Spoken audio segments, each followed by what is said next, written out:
Caroline Highway in Prairieville and Lafayette. Are they online? Of course. What's that web address? alphacustoms.net. Are you ready to build your dream home? Hey, it's Gordy here to let you know my friends at Gulf Coast Bank and Trust can help turn your dream into a reality. From construction to completion, they'll find the right lending solution for you. Let's make it happen at Gulf Coast Bank and Trust. Member FDIC and equal housing lender. If you've been injured, it doesn't matter if you were hit by a big truck, a smart car, or anything in between. I'm Spencer Callahan. I'd like to help.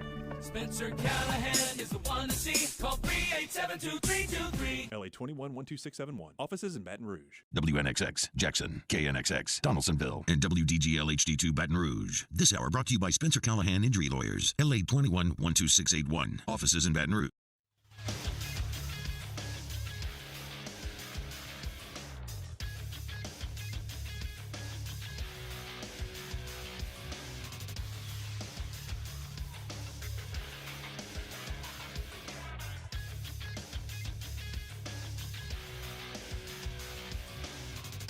Good morning, everybody. It is 7 a.m. on Monday, September 4th.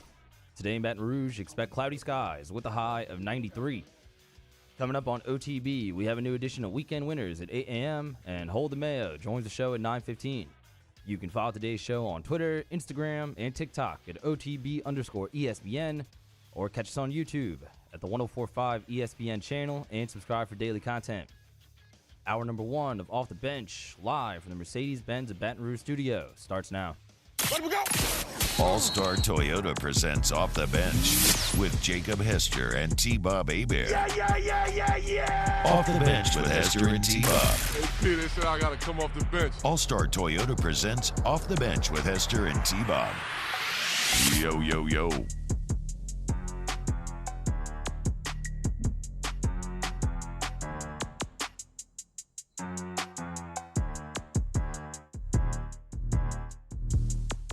Yo, what up, everyone?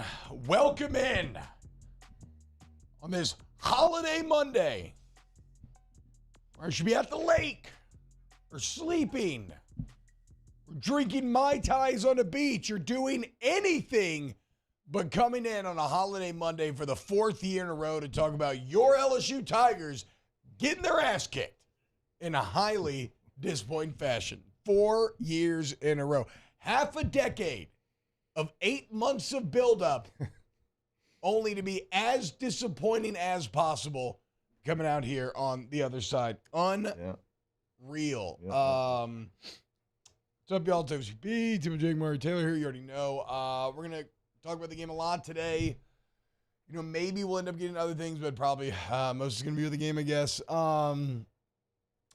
You know, I talked about it a lot on Whiskey and Wine last night, obviously, so I'm excited, Jake, to get your takes on the game. But the take off the bat here is just, I mean, inexcusable crap. I mean, every single thing when we did our trust tree exercise on Friday where we talked about being worried about, all of it ended up coming true. Everything we tried to hand away and give them the benefit of the doubt on, they did not deserve the hand waving or the benefit of the doubt. And we'll go piece by piece and break it all down. What's up, though, Jake? How you feeling today? About the same as you are, T-Bob, and I had the same exact thought. I'm on my way to work this morning. I realize it's a holiday weekend and nobody's working today on Labor Day, but then you pull into this parking lot. You're the only swinging soul here because y'all park in the back, I park in the front, and I don't see another car, and I'm like, you know, I'll be damned. That's just 4 years in a row. Just the same feeling that you had. I have pulled in this son of a gun. Nobody's here. We're working, and we got to come talk about a big turd sandwich. Well, and it's funny because, you know, in the run-up to this game, I felt like for the first time ever, I had finally not gone full sunshine pump, right? Like like after burning myself on the stove 3 times, I had finally been like, you know what? Maybe I shouldn't touch that cast iron while it's there. And then people are like, what are you, an idiot? Are you scared? Touch it. And so finally, I'm like, okay, you know what? You're all right. What am I doing? No, I'm gonna hell yeah, dude. They got it. No. And now I got to go to Patient Plus again and get my hand taken care of because I'm burned all over. Like, it's everything we said. Yeah. We told you the secondary was going to be a massive weakness, right? We told you that LSU or that, you know, we were worried about Harold Perkins potentially following up on just that phenomenal freshman year, a position change. Told you it might not be for the best. We told you. And then this I guess where it gets really bad because there were also unexpected bad things, right? Like, I thought that the offensive line would have been better. I mean, I know it's a very good defensive line, but you got to punch it in from one.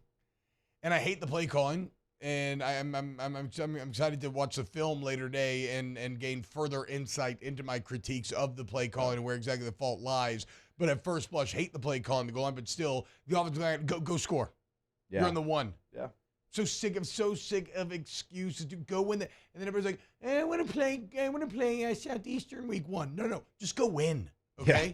Just go win. You had that excuse last year. We hype you up being a championship team. Go freaking win the game. How did Florida State look so much more ready than you did week 1?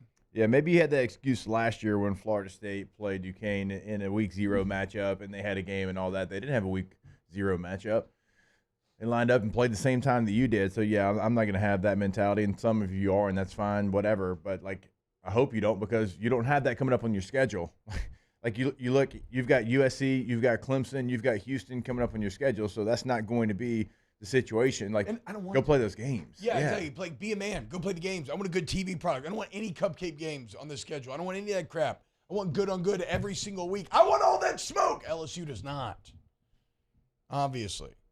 And look, if you think we're going to be harsh today, we'll play Brian Kelly's postgame press conference because he called it and he gets it and he knows he has to fix it. But here, okay, I'm trying. There's like a million different ways you could start here, right? So let's do this.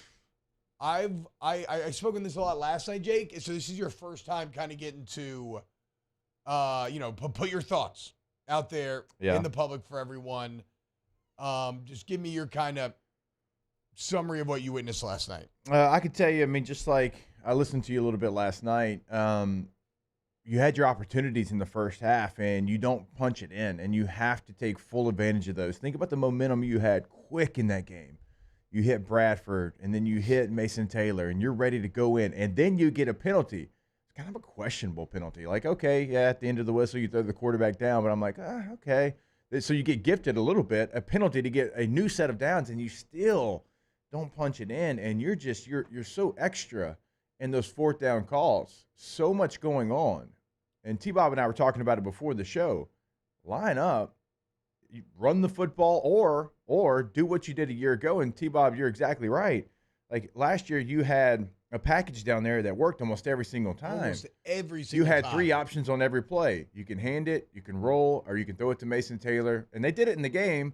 Just keep it simple, stupid down there. And what we're talking about here is where basically, like first you have the hand read where you can handball the running back on like a little zone. But then Jaden takes off towards the sideline with a receiver in the flats in front of him, and it just puts that defense in that push-pull of, okay, who do I commit to, receiver, quarterback, and Jaden makes sure. But, yeah. I mean, you had a lot of moving parts on those plays and just felt like you were trying to save almost like a 2-point conversion type play when that's not what that situation calls for. But even after all that, even after a couple of times where you could have gotten points, and I am fully okay with them going for it.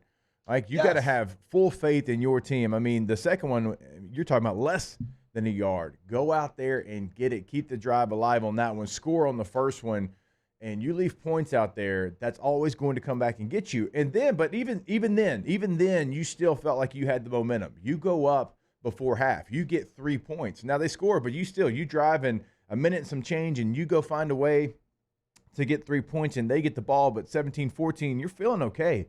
You're like, we left chances out there, but we still have the momentum. And the shocking thing about this game, the most shocking, because there was a lot of things that were shocking, you did not make the adjustments at halftime when last year you did it as well as anybody in the country. Think about it, like Mississippi State, Ole Miss, Alabama, Florida, like all these games that you won, you were the better team adjusting. And you came out and you were 2 different teams. First half was bad, and the second half you'd always find a way to close it. Oof, that was not the case. And they weren't doing things that should have been that difficult to adjust to. Like, they went to a 2-back set, and it was like, what do we do? Oh, man. And, look, I've heard coaches that still run two backs try to explain this one like, hey, look, people start freaking out because they don't see two backs anymore and they don't know how to take on that extra blocker. I'm like, yeah, but does that really matter? Well, I guess it really does, because that was an adjustment that Florida State made, and you never adjusted to it until the final whistle. Like, think about the Bell touchdown that he caught. It's because you couldn't adjust to it. And that to me, T-Bob, was the most shocking thing, was how good you were at adjusting last year, and you made no adjustments in the second half. Well, yeah, I mean, it's that's probably the most disappointing part. Like, because as we said, I told you I felt like there was a chance that this LSU wide receiver room was overrated once again, right? That everybody keeps crowning him, but they've never really felt overwhelming. Like, go watch, and I know they're different styles of offense, right? But go watch what Washington's receivers did this weekend. Or think back to how you felt last night watching Johnny Wilson and Keon Coleman. You felt scared when that ball was in the air. You don't really feel that. So anyway, like, I can understand the receivers. I can understand the weakness of the secondary because we knew all about that. I can understand all of these things that we'd already talked about. What I can't understand is where we finally came around to, where I came around to, was, okay, but at the end of the day, it is basically even on paper. So Brian Kelly and his resume and his process should be the difference, right? That should be enough to push you over the edge. And for that, like you're saying, Jake, for that not only not to be the case, but the complete inverse to happen, where Mike Norvell and his process and his staff and his adjustments ends up being the difference to the tune of 31 unanswered. Do you have any pride? 31 unanswered? What, are you just going to get bullied? Is your lunch money taken? Like you and your friends just get beat down in front of you, just sit there and bleed? So to get beat down 31 unanswered in the second half after when the entire advantage is supposed to be your staff is as disappointing as it could be. And let's be clear about this. As we are going, and I should have prefaced the show with this, we're going to talk about this from the LSU perspective, right? Obviously. It's an LSU show. Florida State's good, first and foremost. Florida State's damn good. We told you a Heisman candidate quarterback, top 10 D-line, top 10 O-line, top 10 receivers, top 10, all of that. And you felt all of that in that game last night. Now, it's not to say that you couldn't have been better, right? But, like, that's an actual championship caliber team. You are not. All the Brandon Walkers of the world calling you overrated before the season start. Well, guess what? Congratulations. You made them right. They get to take a bow. And they did. Yeah. They did. I would quickly. too, dude. I mean, I would too. If you call something that's that much heat and then you immediately come out and prove that person right, of course they're going to victory lap. You deserve to be victory lap. I mean, you don't even care because you're knocked out and bleeding on the ground while FSU's just scoring. Taking your women and children. The intensity of their team in the second half compared to your team is alarming as well. Soft. You thought you arrived? What have you done? Effort on the backside of plays. And, I want the film to be up so bad right now, and it's not yet, because there's like 7 or 8 plays at the end of that game. Well, not even the end. Fourth quarter, 6 minutes, 7 minutes left, where it was decided, but not fully. I mean, just backside of runs. I mean, just not trying to have that effort. And even on the front side of runs, like if you get to your spot where you're supposed to get to, well, that's where you get your calls. That's where you get holding calls on stretches and different. They didn't do any of that. And so, like, that is another thing that's like cause for concern, because we did not see that a year ago. And T-Bob, you said it, like, this team has not arrived. And last year, obviously, they knew that as well. And the effort they played with was one of the reasons why they won as many games as they did. And so there's so many things to coach off of from this tape. You got to get it fixed quick. You got just like last year, you had Southern, and I'm not trying to be disrespectful to Southern and Grambling. There was nothing you were going to be able to do in that game a year ago that changed the narrative. You're supposed to win that game by 50. Just like this week, you're supposed to win the game by 50. But then you start SEC play, and you go on the road. Now, last night was a road game, by the way. Like, that was shocking as well. That was 80-20, maybe 90-10. Well, one thing, I mean, we don't talk about it all. One thing we've learned, though, I've learned at least in doing this job, is LSU fans don't travel. I mean, they just don't. In fact, LSU fans really don't even fill out Tiger Stadium anymore. We have great reputation. Like Lambeau, they traveled. That's fair. But, yeah. Okay. But it's been a minute. But that's to a your long time point. ago. I mean, even last year, the Superdome was 50-50. Yeah. So I when I saw that, I was going, yeah. I mean, LSU fans, and plus, so already you have a fan base that doesn't really travel, and then everybody already busted they're not going to Omaha for 17 weeks. And like, I can't do it again. So, no, I mean, look, LSU fans are still some of the best in the entire country, but, you know, that is not one of their strengths. So it was a road game. So you've got road games coming up week 3 against Mississippi State. You come back against Arkansas. Then you go back on the road, Ole Miss and Mizzou. So the whole point in saying that is you can do nothing to change the narrative this week, and then it starts, right? So you can't feel sorry for yourself. You have to know that. Like last year's team understood that. They realized that there wasn't a lot they could do from losing that game to Florida State until later on down the season. You might even felt like until the Ole Miss game. Now, you got down against Mississippi State, but still you weren't going to get a lot. If you're looking for attaboys, you're not going to get them. Like, you just got to go out there, put your head down, and go to work because you have tough games that people aren't going to give you the just due for going out there and winning those games. And you've got 3 games on the road that you're not – after what we saw last night, you're not rolling the helmet out there and getting those victories against State, against Ole Miss, against Mizzou. So – this team did a great job of it last year, not sulking, not putting their head down, and just quitting after game 1. If you do it right now, you're in some real trouble. All right, so, of course, the Jaden Daniels discussion is taking root in the chat. So when we get back from break, let's give you our take on what the quarterback did last night. More off the bench coming up next. Off the Bench with Hester and T-Bob. ESPN Baton Rouge, New Orleans, Alexandria, and 1130 The Tiger. Get Gordon and get it done in a way that the team did not last night. The G team always gets it done. Gordon gets it done for the G team. You follow me on social media at Get Gordon. Look, if you get in an accident, you need somebody who's going to fight for you. You need somebody who's going to get you what you deserve. You want Gordon McKernan Injury Attorneys. And again, follow them on social media. They got all your favorite athletes. Pumping up content, life tips, advice, like what do you do immediately when you get all of these sort of things. It's all there. Get Gordon, get it done. Go to the website, getgordon.com. We always tell you can find cases they can handle for you, past client results. You can also have a chat with them right there on the site. You can get that free consultation set up on the website as well. Again, getgordon.com is the website. At getgordon is the handle on all social media. And then, as you know, the area code in Louisiana, so no matter where you're at, North Louisiana, South Louisiana, put your area code followed by 888-8888. In times of need, get a full list of phone numbers, websites, and other important emergency information on the Demco Stormwatch page at 1045ESPN.com. Bayou Chrysler Dodge Jeep Ram has $12,000 off MSRP on new 23 Ram 1500 trucks, all with Bayou's 1 million mile warranty. The crew at Bayou Automotive is going to do right by you.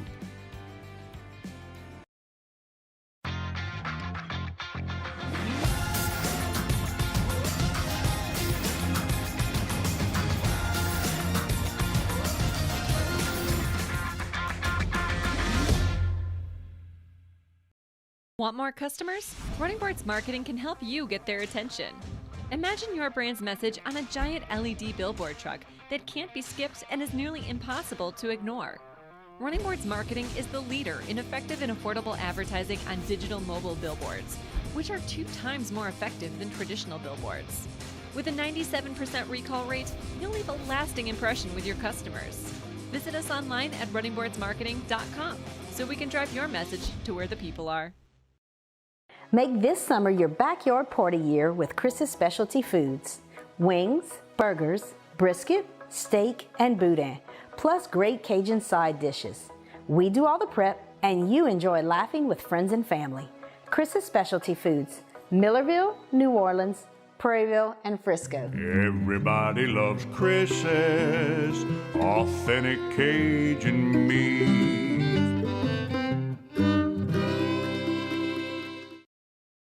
Scooncha, fall in the air. Fall is right around the corner, which means fall fishing is, which means it's time for you to take your boat to the next level with front-to-back boat service in a bunch of different ways. You want a custom stair job, you can have a ton of fun out there in the water. They can do that. What about a spot lock trolling motor? So you stay right where you need to in casting lines. Or sonar that's let you see the fish under the water before you cast. all of your maintenance needs as well. For 38 years, they've been at it and will continue to do so. The Sherman family of front-to-back boat service.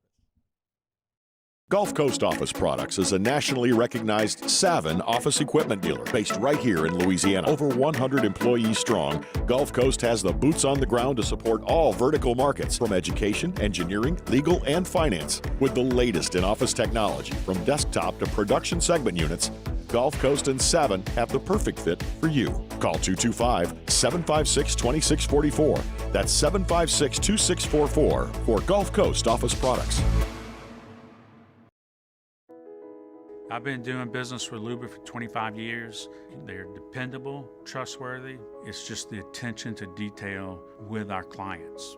Our folks have years and years of experience. They're highly trained professionals, but many companies have that asset. What I'd like to think makes Luba a bit different is that we use those talents in a way that truly. Matt Moscona inviting you to join us for Monday's AFR, presented by Relief Windows. Yes, it's Labor Day, but it's the day after the Tigers and the Knolls, so we'll be here recapping Sunday's action. Join us Monday, 3 to 6, 104.5 ESPN Baton Rouge. Take the bass line out.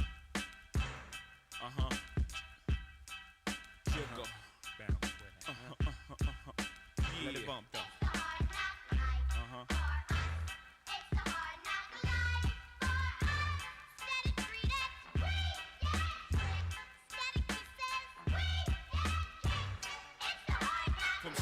All-Star Toyota presents Off the Bench with Hester and T-Bob. ESPN Baton Rouge, New Orleans, Alexandria, and 1130 The Tiger. What's going on, y'all? Welcome back. OTB, T-Bob, Jake, Mario Taylor hanging out with you today. All right, let's talk Jaden Daniels. Jake, I said on the show last night, I don't know, man. I when I watch that game, Jaden Daniels does not jump out as the problem to me. I mean, the things that I would say that I would lay at his feet, just like at first blush, and I got to watch film and figure out some of those zone reads could have been made. He could have had a better read on when to pull it or not. Certainly things like you can't take the sack on the 4th and 1 from the goal line. Yeah. Right. Because like one of the reasons why you're going for it is because you're like, hey, if we're gonna get it there on the 1, right? And then all of a sudden, no, they're on the 11, and you take away like one of the main advantages why you went for it in the first place.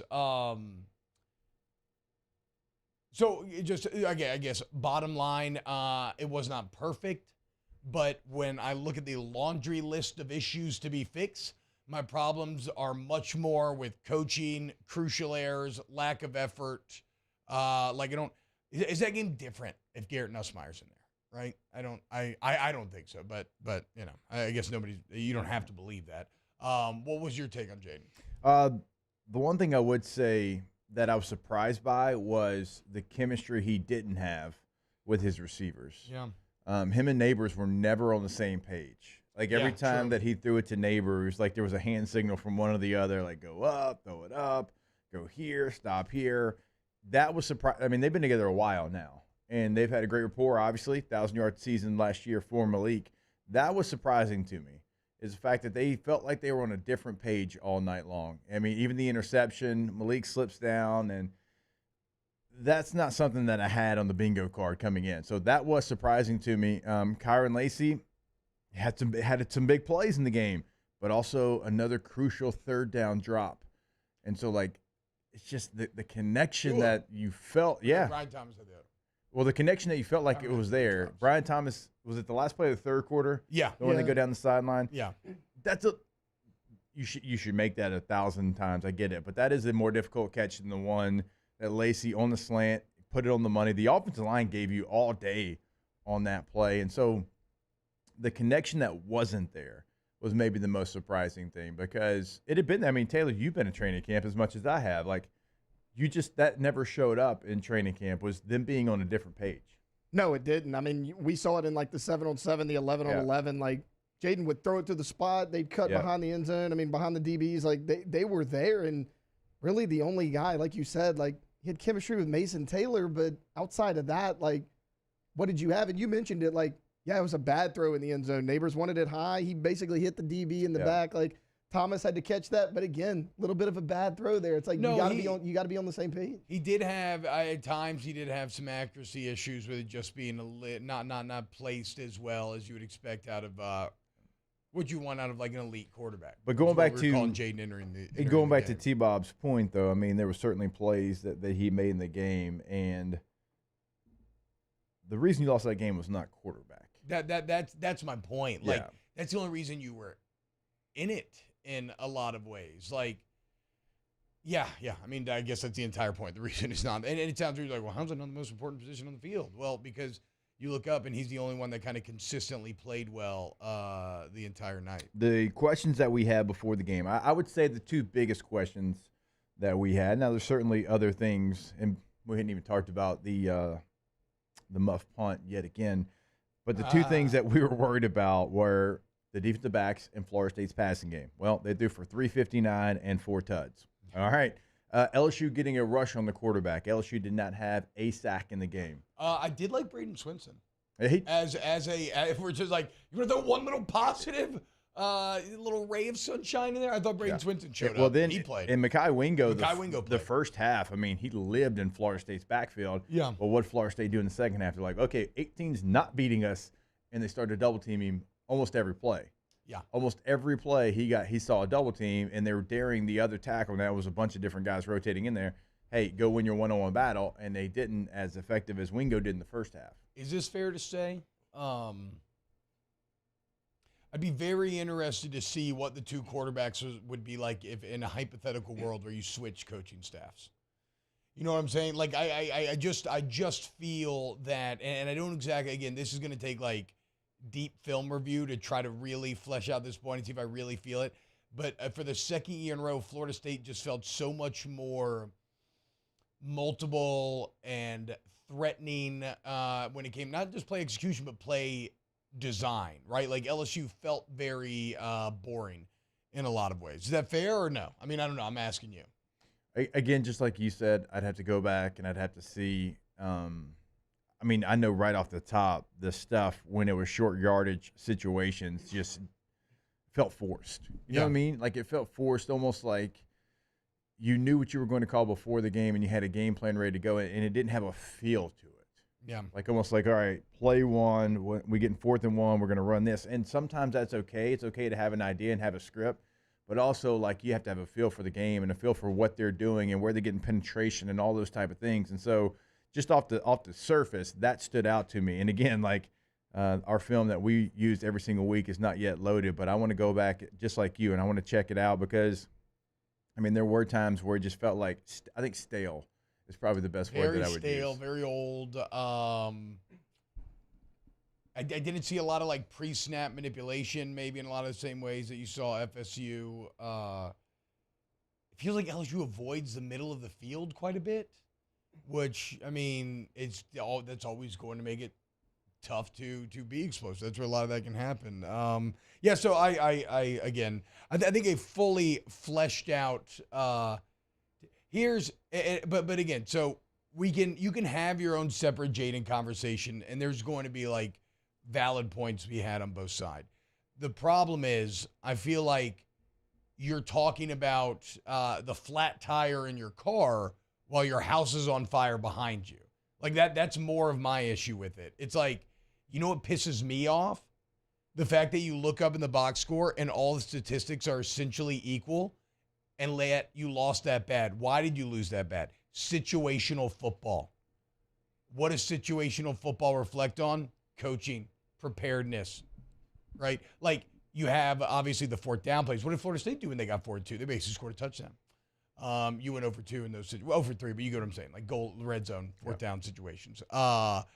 The bad special teams play rearing its ugly head once again. I mean, not even a whiff of a threat on when you try to return the ball. And then quickly, not to cut you off, T, but then quickly, like you muffed one punt, and it was just like quickly, like, all right, well, let's go back to it. Let's go back to putting, our fair catch guy back there, and let's just fair catch it. It's like, whoa, well, no, you started with him, but fair catch guy decided to lay out to catch the first one. Like, no, maybe show the other. Nope, no go that. And then even at the end of the game, because Aaron Anderson had brought a couple of different kickoff returns out and just Didn't have it. Did not have the juice that we saw in practice over and over again. So Clayton ends up going in there and kickoff return as well. Third down, that's another one that reflects on situational football. That's 2 years in a row. Florida State's just owned third down. Yeah, and to me, that's coaching. Like, that's when you have like Jake. Okay, I don't know. Bring us in on the NFL perspective. Like, how much time do y'all spend on third down, putting together the third down package? Like, that's when you have your best lined up and ready to go every the second year in a row. Florida State goes 9-14. LSU goes 3-10. Their execution, their calls, their entire demeanor on third down was multiple orders of magnitude better than you. Third down in the NFL is all day Thursday. Yeah. The entire day is nothing but third down. So on Wednesday, you'll have 2 downs, first and second down, your early game. And then you have a full day where it's nothing but third downs on Thursday. And then Friday, once you go like on air, it's supposed to be fast, you do 70% of sub stuff. So third downs again, about 70% of the time. I mean, they call it the money down for a reason. Yeah. And that's 2 years in a row. Like, if we add in that fourth down that Florida State converted, they were 10 of 15. Yeah, and if we add in LSU's over 3 on fourth down, they were 3 of 13. It's a big difference. It's the story of the game. And at least last year, though, they started like 9 of 10 and then went like 1 of 8 in the second half. And that's exactly why coming out of that half, we're all done one. Like, you only know his hands. I mean, Matt House, they're going to make the adjustments for sure, right? No, for sure. They did not. FSU did. So, again, like, we can talk all we want about quarterback, and this is Jaden Daniels' fault, but I just don't agree. I think this is on the coaching staff more than anybody else. And, again, we'll get to Brian Kelly eventually. If you think I'm being harsh, he tells you the exact same thing in the postgame. It just did not look like a team that was ready to play. It looked like a team that's been sucking its own headlines the entire offseason. Whereas Florida State looked like a team that had something to prove, wanted to make a statement on the big stage. LSU didn't look up to it. Bullied. That's the most disappointing part to me. I mean, just bullied and you quit. You quit. Who's this, Florida? You sit here and make fun of Florida, then you're going to go turn that performance out there? That's fair. You should go hang out with Florida at the bar. All right, when we get back, what should we talk about next? I just had something I lost. We can go over some of these pro football focus grades and maybe if they lined up for what we saw live. And then again, hopefully by the end of the show, we'll have some tape that we can go over. Certainly we'll have that tomorrow. All right, more OTB. Keep it locked. Happy whatever date. Is it Labor Day? Happy Labor Day, y'all. Yeah, the whole Memorial Labor. Yeah, 104.5 yesterday. Off the Bench with Hester and T-Bob. Our listeners fire off their opinions on the jimsfirearms.net hotline at 499-1045. Keep listening for your next chance to shoot us your thoughts with the jimsfirearms.net hotline on 104.5 ESPN Baton Rouge.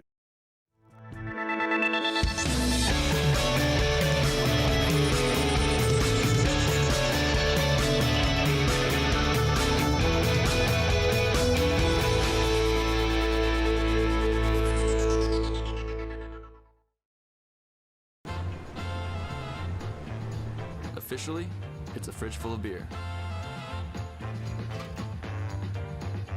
Unofficially, it's free AC. Coors Light, the official beer of everything unofficial. Gulf Coast Bank and Trust is giving our customers the power to bank anywhere, anytime during this challenging event. And we're right there with you. Our mobile banking app is a smart way to manage your money and time. Gulf Coast Bank and Trust, the bank that cares about you. The importance of doing this Fortified program and offering it to people down here is number one, the only real chance you're going to get to do this is when you put on a new roof or build new. And through companies like HUDCO, who's kind of leading the way in this thing, it's going to offer the customers a huge advantage in the insurance market and the price of their insurance. You know, we're not looking to make a fortune off fortifying. We're trying to give you a better product than our competitor at the moment. I'm trying to do something that he can. I'm trying to give you something better. So a lot of these insurance jobs, you're getting a re-roof, you're only paying your deductible. Let's sit down and talk about the Fortified and let's see what it does to your insurance premium. You're getting a steal. Yeah. You're getting a brand new roof and a Fortified certificate for your deductible, essentially. I think we're rocking and rolling.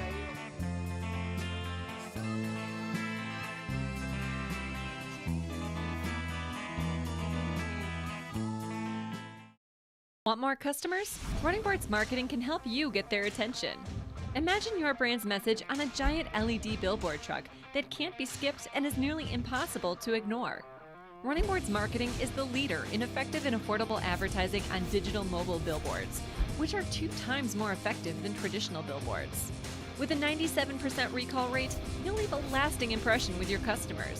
Visit us online at runningboardsmarketing.com so we can drive your message to where the people are.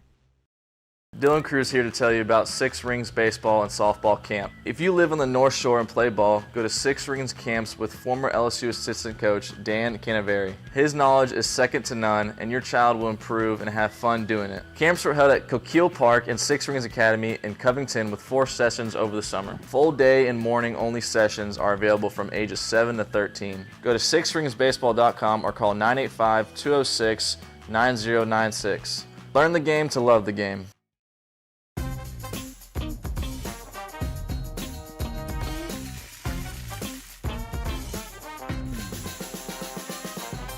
The best kept secret in town is out. Discover Tallulah at the Renaissance Hotel on Bluebonnet.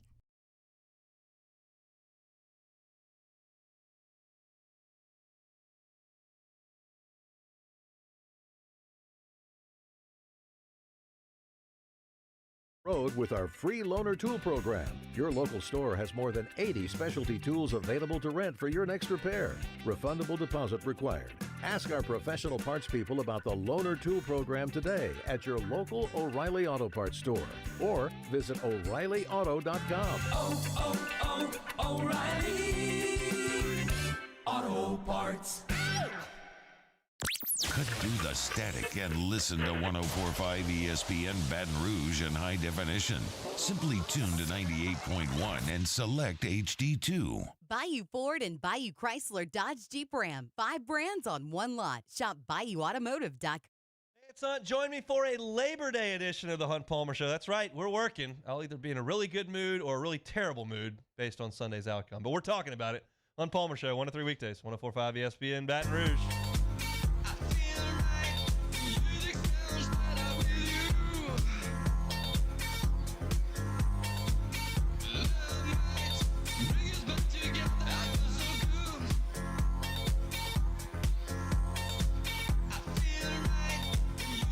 All-Star Toyota presents Off the Bench with Hester and T-Bob. ESPN Baton Rouge, New Orleans, Alexandria, and 1130 The Tiger.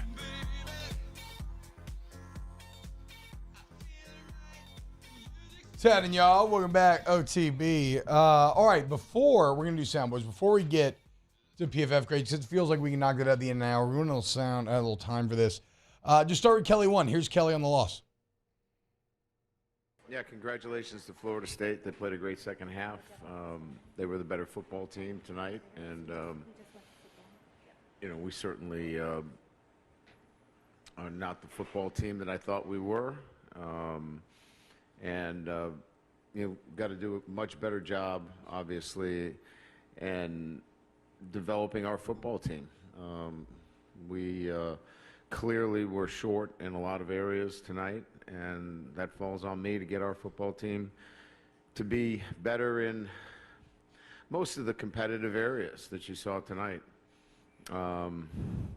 Execution in the first half, the inability to convert in the red zone.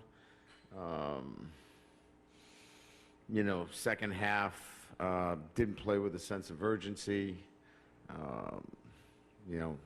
All of those fall on coaching and getting our players to recognize that and make those kinds of choices in practice. Okay, so again, you think I'm being harsh, saying coaching lost this game? You got your out-coached up and down the field? No, Brian Kelly agrees. Here is Kelly kind of continuing on this theme, talking about taking responsibility for this team not being ready.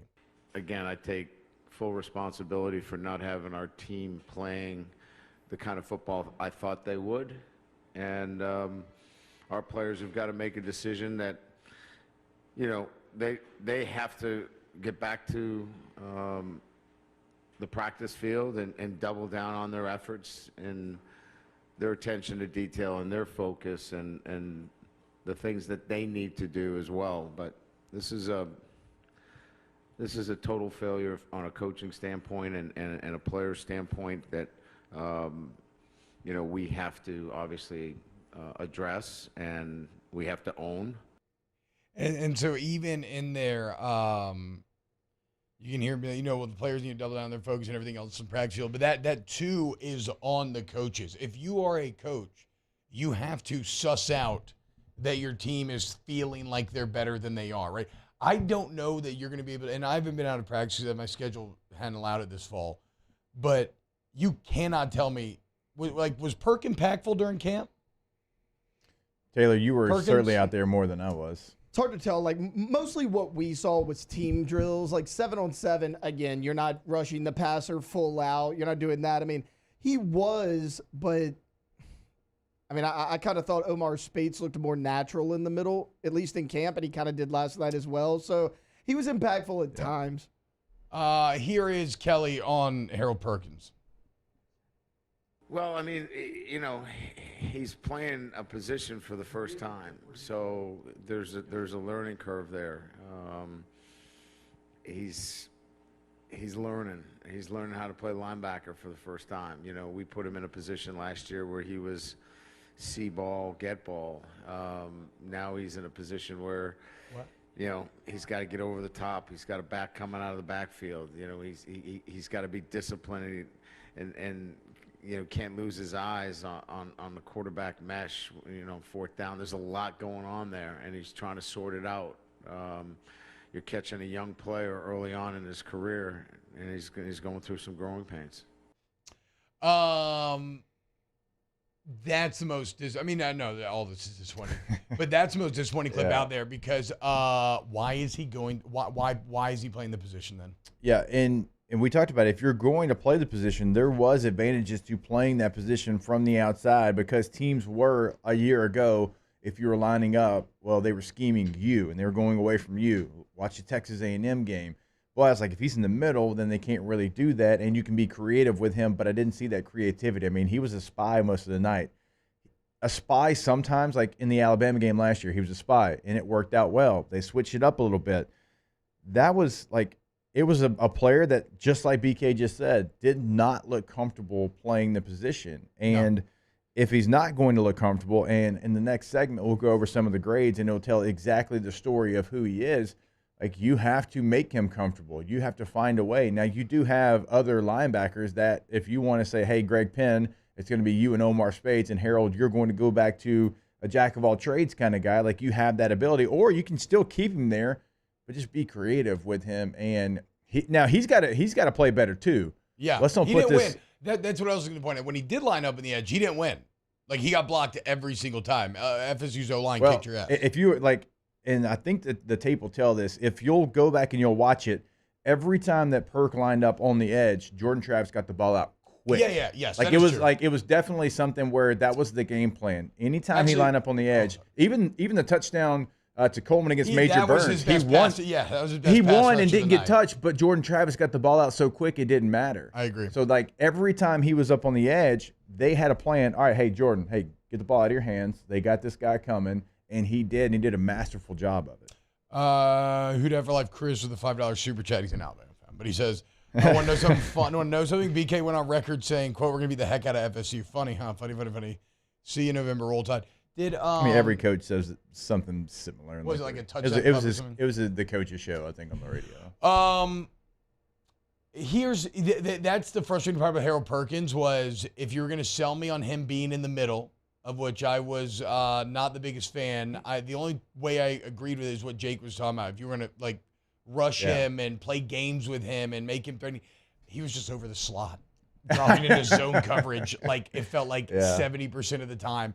And it's like the great irony is the whole idea, again, if you're going to sell me on him being in the middle was, well, you can't scheme him, right? Yes. He looked infinitely more schemable last night than he did last year. I agree. Like, you know what you can't scheme? Just a pass rush.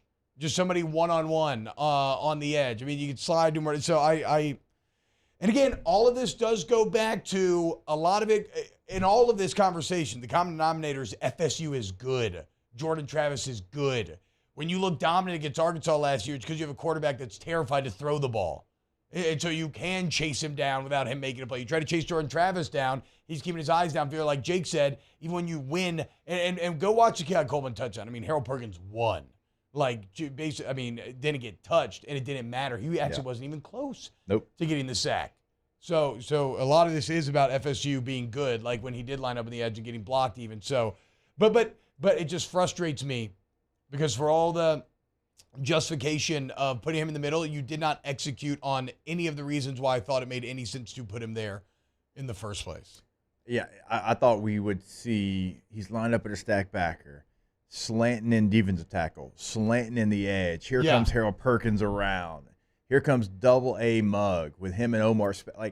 I thought all of that was going to be on the table. I guess you can't go double A Mug when you don't trust your secondary at all. There's a lot of truth into that as well. And you can't play man coverage, and that's such a sad state for LSU football to be in. An empire that was built on man coverage, and now we're just weak little zone boys getting picked apart. Well, what quarter was Sad it? Sad asshole zone boys. I think it was late in the third, early in the fourth. I got this area, you get that area. What happened to, hey, let's freaking fight, me and you, one-on-one? I'm sorry, Taylor. That's Slant Boys' cousin. So No, exactly. You make a good point, though, because, like, it's part of the reason you didn't rush the passer because you didn't trust your back end. And who was it? I guess it was Herb Street on the broadcast. It was like, look, LSU sending everybody. And it was like 4th and 3. But the DBs got absolutely burned because they were in man coverage. So it's like you couldn't blitz because your DBs were so bad. It was funny last night. I was talking about, I know we got to get a break. It's the last point here. But you know how like sometimes you can have a bit of social anxiety? Like, okay, you'll go through a situation and then you'll go home. You'll be replaying in your head and you'll start to feel really insecure about something, right? Most of the time, that is in your head. Like, no, those people did like you. Everybody had fun. Your joke was funny, this or that, whatever. Last night, LSU, we were all very insecure about that LSU secondary. And then, it turns out no one likes you. You're awkward. You're annoying.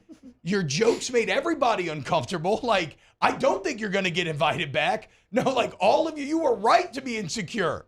And that's how watching that secondary felt last night. Prince Kabuka, what you doing up here, bro? Deuce Chestnut was in like good position too, but look, I mean, the physics of it just wasn't going to work out in his favor. Major Burns was in a great spot on that Coleman touchdown. God, see, this is why I get pissed off because that's what a top 5 wide receiver group does. Yeah, like that's what I'm talking about for years now. We keep crowning that's not Jamar Chase, Terrace Marshall, and Jordan Jefferson. Like, we keep crowning these guys as being so damn good before a season, and you just don't see it. Like, you're dropping wide open balls, and they're mossing great coverage. Yeah. And, you pointed that out, and I tried to give them the benefit of the doubt, but you're exactly right. Like, that was not bad coverage. No, that's true. I didn't think of that. Chestnut, like, in the corner of the end zone, look, he's 5'11". Yeah. He was right there and tried to do everything he could. Major Burns is a safety, and he was right there. It's a hell of a play by the receiver. And so, like, even when they played really good man coverage, the receiver went and made a play. And it's not as much, I mean, look, and I feel bad because guys like Deuce Chestnut, Deuce is maximizing what he's had out there, and he's making plays. So, like, when I come after the second, I feel bad a bit because it's more of a roster-building problem. Like, you should have more talent out there. Just no excuse not to. All right, when we get back, let's get to PFF grades. Off the bench with Hester and T-Bob. Community Steel Company, baby. Gonzales, Louisiana's finest steel purveyor. Probably the only one, actually. They are the only one, right? Because that's how they're making so many waves. Only one we care about anyways. That's right, baby, because they got all the purlin, all the tubing, all the steel building needs that you need. It's all there, and it's local. And it's at the best price. In fact, they're getting a little heat from the national guys. So, like, hey, what y'all doing, man? What y'all doing? You know what we're doing? We're helping out the people. So if you're a roofer, a contractor, or just a regular person who needs some purlin, go see Community Steel Company. Jake, give him the number. The number is 225-647-2020. 225-647-2020. Now, remember, we talked about them being in Gonzales. You can go see them at their showroom. It's on North Burnside Avenue there in Gonzales. And, hey, T-Bob went out there, like, hang out, like to have a good time, man. You can come check out the room as well. It's a huge space that we tell you about every single day. Again, 225-647-2020. In times of need, get a full list of phone numbers, websites, and other important emergency information on the Demco Stormwatch page at 1045ESPN.com. Scooncha, fall in the air. Fall is right around the corner, which means fall fishing is, which means it's time for you to take your boat to the next level with front-to-back boat service in a bunch of different ways. You want a custom stair job, you can have a ton of fun out there on the water. They can do that. What about a spot lock trolling motor? So you stay right where you need to in casting lines. Or sonar that's let you see the fish under the water before you cast. All of your maintenance needs as well. For 38 years, they've been at it and will continue to do so. The Sherman family of front-to-back boat service. There it is, the extra mile. On the border of expected and extraordinary. For those willing to go further. Like vans customized for work or play. With safety and tech to keep you connected. Supported by a 5-star sales, service, and finance team. And backed by the 1-star you know. So go the extra mile. It's never crowded because so few have what it takes to go there. Mercedes-Benz Vans. Hello, Samantha, dear, I hope you're feeling fine. And it won't be long until I'm with you all the time. But until then, I spend my money up right down on my last dime. Come on, in Baton Rouge.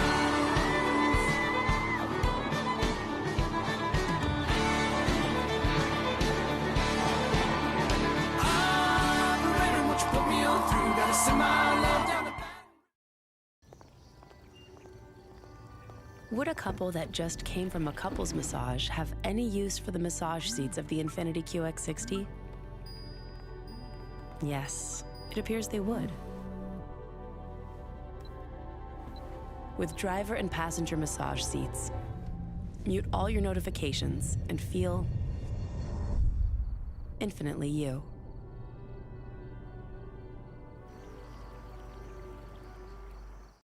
Want more customers? Running Boards Marketing can help you get their attention. Imagine your brand's message on a giant LED billboard truck that can't be skipped and is nearly impossible to ignore. Running Boards Marketing is the leader in effective and affordable advertising on digital mobile billboards, which are 2 times more effective than traditional billboards.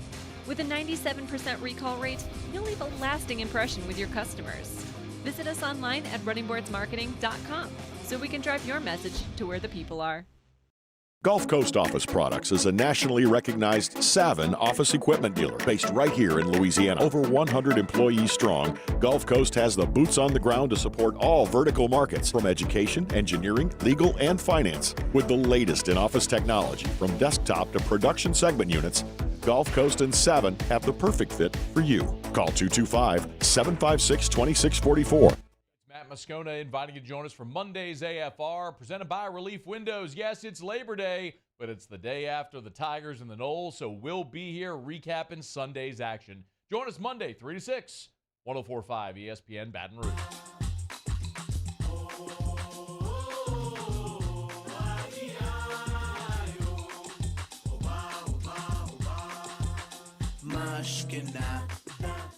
All-Star Toyota presents Off the Bench with Hester and T-Bob. ESPN Baton Rouge, New Orleans, Alexandria, and 1130 The Tiger. You know, I didn't like the way we came out. I sensed it. I felt it. And I've got to take accountability and responsibility for the way that we came out in the second half. It's disappointing, but you know, the buck stops with me, and I've got to get our football team to understand and recognize that, you know, you've got to play this game for 4 quarters with a mentality, and we just did not. For some reason, we thought we were somebody else. We thought we were the 2-time national champion Georgia Bulldogs or something. I don't know what we thought, but we were mistaken. Yeah, look, and I think Brian Kelly would be the first to tell you this, right? But with great, and he's talking about coming out in the second half there, but with great money, Jake, comes great expectations, right? And great responsibility. And so when Brian Kelly opens the presser saying, we don't have the team I thought we had, and stuff like what you just heard coming out of the second half, like, a coach has to suss that out. A coach has to suss out that his team feels as if they've arrived, that they're not as good as they think they are, that maybe they're reading their own press clippings. Coach has to be able to suss out and motivate and change whatever that effort was that you saw in that second half. And look, that was the last night right after the game. Sometimes you can't even get a full feel of how bad it was. Yeah. Like, they're going to go back, well, not even go back today. They watched that tape on the plane last night. I think he's going to find a tape that he dislikes even more so. Yeah. Like, I think he's going, and then I think it's the effort portion of it. And I think it's the assignment and all that stuff that we're talking about, attention to detail, but I think he's going to find the effort part of that the most troubling thing. I agree. And so, like, you heard those comments right there, and I agree with him. I think once he watches that tape, that's even going to go up some. We should start next. I mean, normally we start hour 2 with weekend winners. I feel like we still have more football to get through. I feel like weekend winners is going to be kind of an odd change of pace. So I think we continue to break those games because we didn't even get to the PFF grades yet, which are going to inform us some. It's a nice kind of early read on kind of range finding, maybe how guys played. God, that mayonnaise eating contest was disgusting this weekend. So eventually I do want to get to that because, like, there's a whole world of college football out there that was awesome. Well, actually, a couple things that were awesome.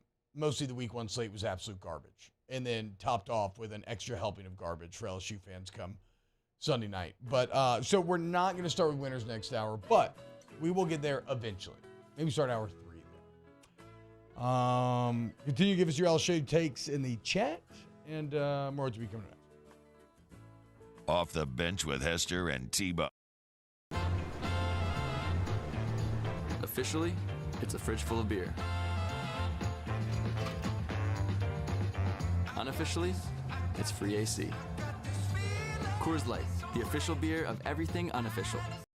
It was a humid day, barefoot children play, looking for that summer shade. Time just slips away. Oh, Louisiana, some kind of hold on me. Like cypress stumps, your roots are planted deep inside of me.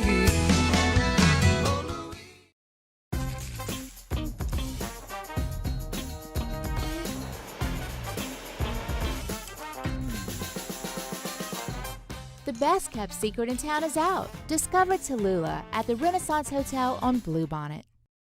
Bayou Ford has the new inventory to get you in a new Ford truck or SUV today, or customize your next vehicle just the way you want it. All new Bayou Ford vehicles come with a 1 million mile powertrain warranty.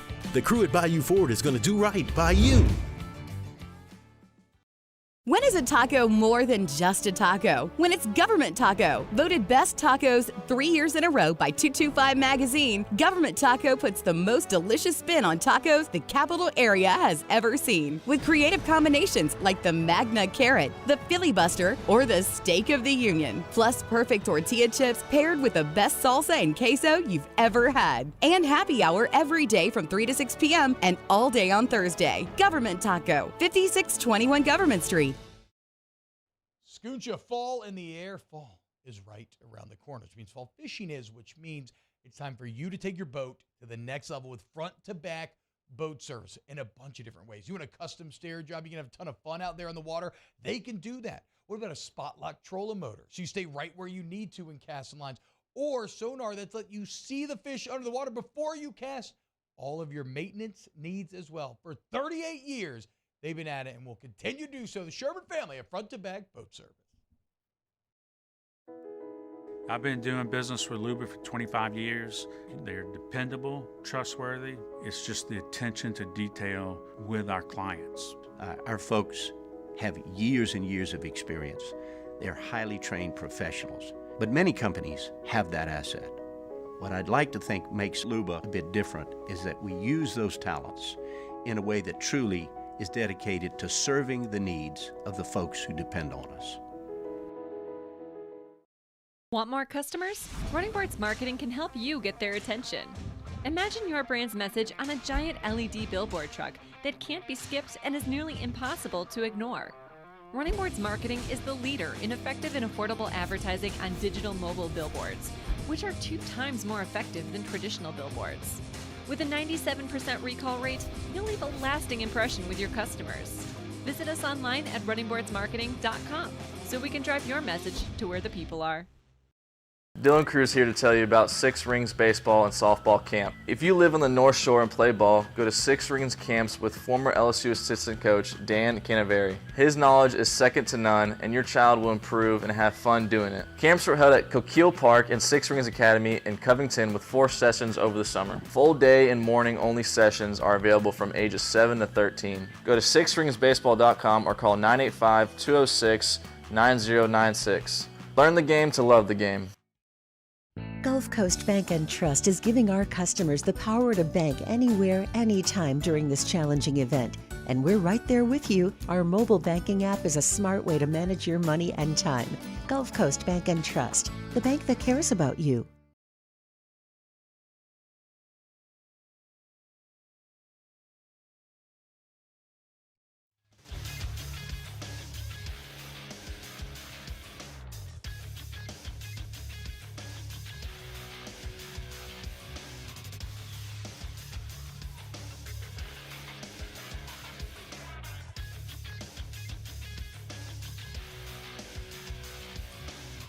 Good morning, everybody. It is 8 a.m. on Monday, September 4th.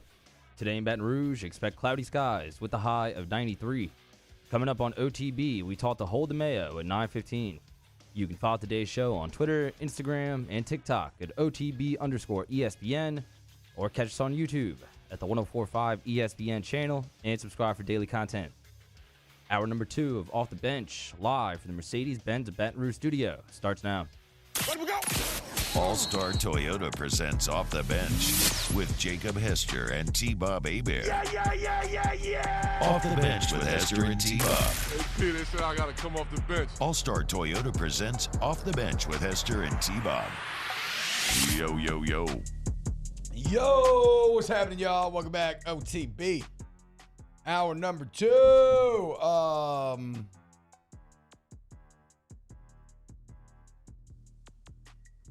Bit of a sad Labor Day. But, nothing we're not used to. So. I got 3 kids. 2 of them have never seen an LSU opening win. Oh, my goodness. And the other one's seen 1. She's 5. Who'd she see them beat? Georgia Southern. Wow. 2019, yeah. Wow. God bless. We really flew too close to the sun in 2019, boys. Is it really better to have loved and lost than never loved at all? I suppose so. Absolutely. What am I talking about? Let's get to some of these comments here. Stephen Burrows saying, why is Perkins playing spy instead of rushing? Well, to be fair, Perkins did a lot of his best work last year spying. He was like a lion. It was one of my favorite highlights or favorite things to watch last year was him stalking the tall grass and then shooting out of a cannon, chase down the quarterback. Am I crazy, or did Perk feel like he didn't have that explosion last night? Some commentators talking about how old boy looked gassed. I would say not to the level that he had last year when we saw him. I would also say that, unfortunately for Harold Perkins, it's not his fault. Well, I mean, in some ways, I guess it is.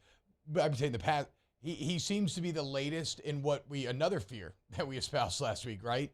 LSU has these freshman phenoms that burst onto the scene, and then the next year, when you're like, okay, this is where you take an even bigger step, they instead regress and go the complete opposite direction. Happens everywhere, but we cover this team so intimately that it's like it sticks out in our head more. But for now, he falls into that category, unfortunately. Carly Woodard with the great takes. My LSU take is that I'm dead inside.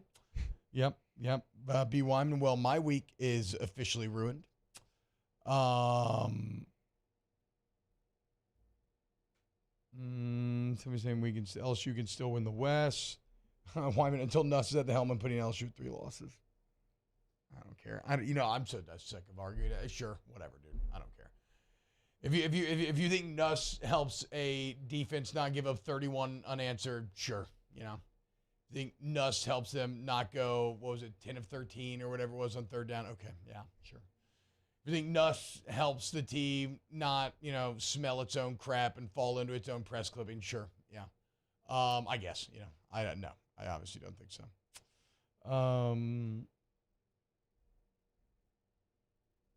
Natalie Liu, we're a women's basketball school now. Yeah, let's talk baseball again. That was fun, dude. Where's Paul Skeens? Him and Livy Dunn are dating, right? That's pretty cool. Yeah. So we're talking about Harold Perkins, and I would expect fully there to be a different version of him for the rest of the year, as far as how he's lined up, where he's lined up. I would, because you look at the grade from last night. Overall grade, on defense, 41.8% on Pro Football Focus, the lowest graded LSU Tiger on defense last night. When you look at his run defense grade, 44.5%. Now, it was not the lowest on LSU. It was the second lowest. Greg Brooks at 41.3% had the lowest. You look at coverage grade. Let's see. Harold Perkins had 44.9%. That was the lowest, with Sage Ryan coming in second at 47.1%.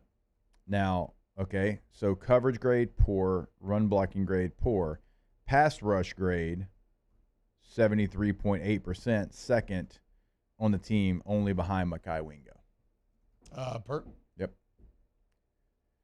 Man, wouldn't it be cool if you, rushed him more? Wouldn't it be cool if he, rushed the passer? So was not good in run block, getting off a run block. Coverage. Now, coverage has been something, even going back to last year, you can tell there's not a real feel for it. There's not. No, he looks terrified out there. Oh, God, watching Harold Perkins drop into zone coverage, I don't know, this is a little uncouth, but it's like putting baggy clothes on a swimsuit model or something. What are we doing, dude? It's just such a waste.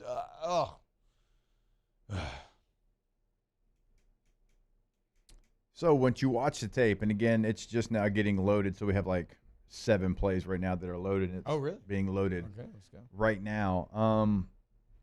If you see that, sometimes these grades don't tell the story after we watch, and sometimes they're spot on, and that's spot on. What we saw. Struggled in a lot of different places, didn't have a lot of opportunity to rush again, and I put it out there last night on Twitter. They were doing a nice job. Jordan Travis, you'll go and you'll watch it when Perk was on the edge. You can tell, all right, identify it. All right, ball's got to come out quick. Snaps the ball, and it's out. Think about this. In the touchdown throw that we keep going back to, Coleman over Burns, he didn't get touched. Yeah. He sauced the right tackle, but it didn't matter. It didn't matter. So, that was another part of Florida State's game plan that they were going to utilize. Taylor M., we deserved to lose this game the moment we got inside the red zone twice and didn't get anything. That's it. Yeah, Champions don't do that. You'll throw up watching that sequence play out. I just did. Hey, O-line, don't stand straight up. Pro tip. Low man. Remember, low man wins. Kind of the first thing you learn in football. One overarching college theme that started to develop this week, Jake, is these games go quick.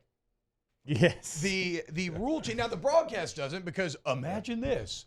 They just filled it with more commercials. Oh, no way. Anyway. But there are teams out there that were running less than 60 plays this weekend. Yeah. Possessions are more precious than ever. And so, again, we go back to situational football being the main reason why you lost this game. Yes, showing up in the red zone twice, coming with nothing, especially in the context of 2023 college football, is even more impactful than it would have been, the 100 years before this. The clock not stopping when you go out of bounds, not stopping on a first down. I didn't know how much it would affect the game, but you're right. That thing's going extremely fast. And not stopping after a first down, I can't wait until that first time it costs some team a game where there's 11 seconds left and they make a play where they throw the 18-yard dig route over the middle and they catch it. And normally Well, not 11 stops seconds. within Sorry, 2 sorry. minutes. I was gonna say, it stops within 2 minutes still. So going back, and you've got the ball last time you have the ball, whatever it is, 2 minutes and 11 seconds left, or whatever it is, right? And you're just trying to hurry up, and you're trying to have hurry up offense, and then all of a sudden, man, you just you have to think about that situation and how much different, and maybe you don't have any timeouts, and you're down 2 scores, and now you got to spike the ball. Well, when you Chip don't. Kelly talked about it at half, where he comes in the halftime. He's like, "We had like 2 possessions. Like, I hope y'all sold more commercials." I mean, he said he was pissed. He's like, "Man, we just don't get the ball anymore. This game goes so fast."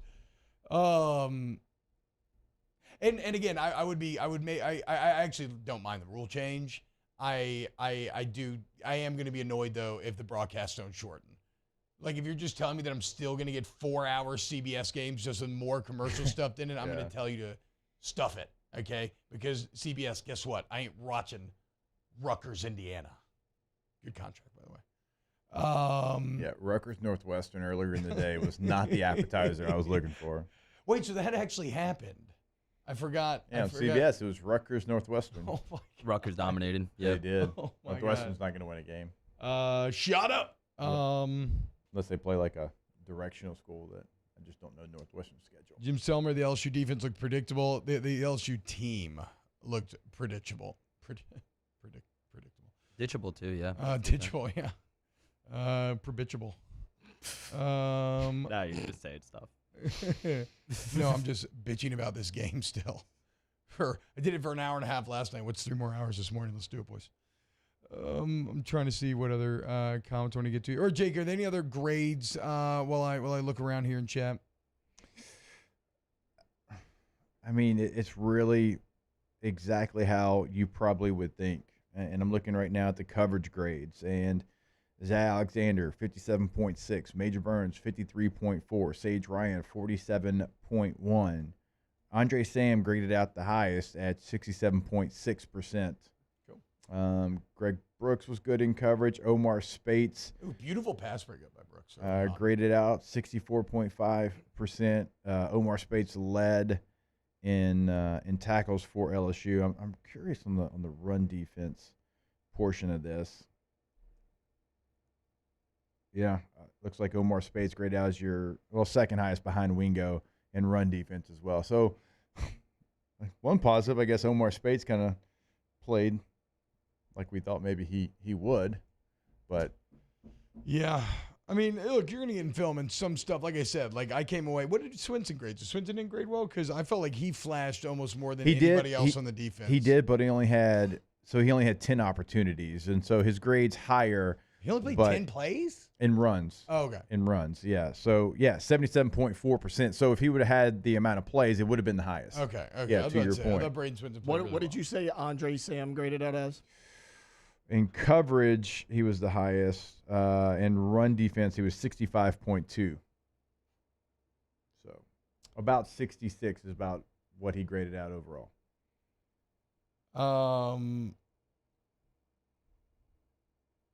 Carly's saying that Lacey's drop passes made her more angry than anything else. Yeah, the drops were so crucial. And then just the inability to get stopped, man. The inability to get off the field, and then it ends up snowballing you at the end.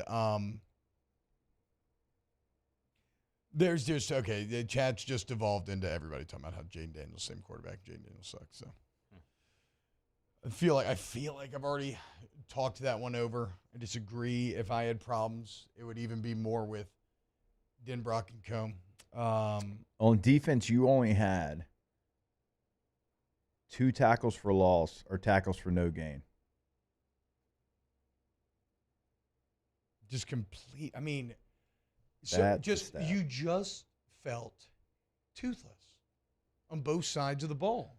Where was the intimidation factor?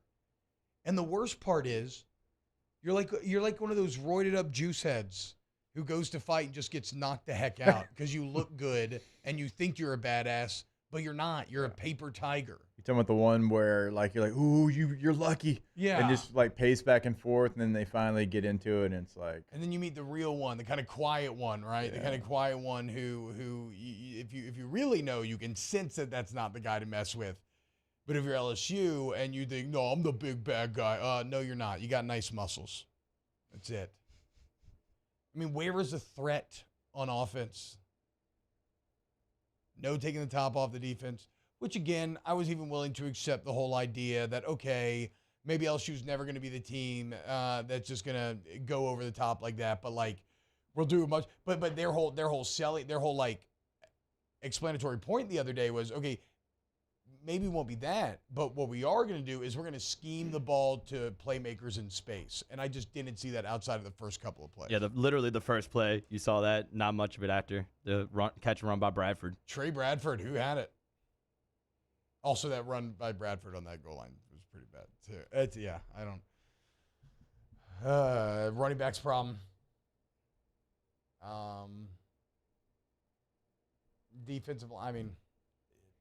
Offensive line was all right? They were pretty good at pass blocking. I don't remember like a ton of pressure throughout the night. Every offensive lineman had a passing grade outside of Campbell. And I have to go back and watch. I know Campbell got beat one time. I didn't notice it being an issue like this grade says it was. Emory Jones was your highest graded at right at 70% in pass protection. Now, for the defensive front, I mean, it is – now, you probably won't get it this week because you're playing it smart with the injury, whatever injury he had in camp. But you do get Mason Smith back, which is an all-conference type player. So you do get some help there.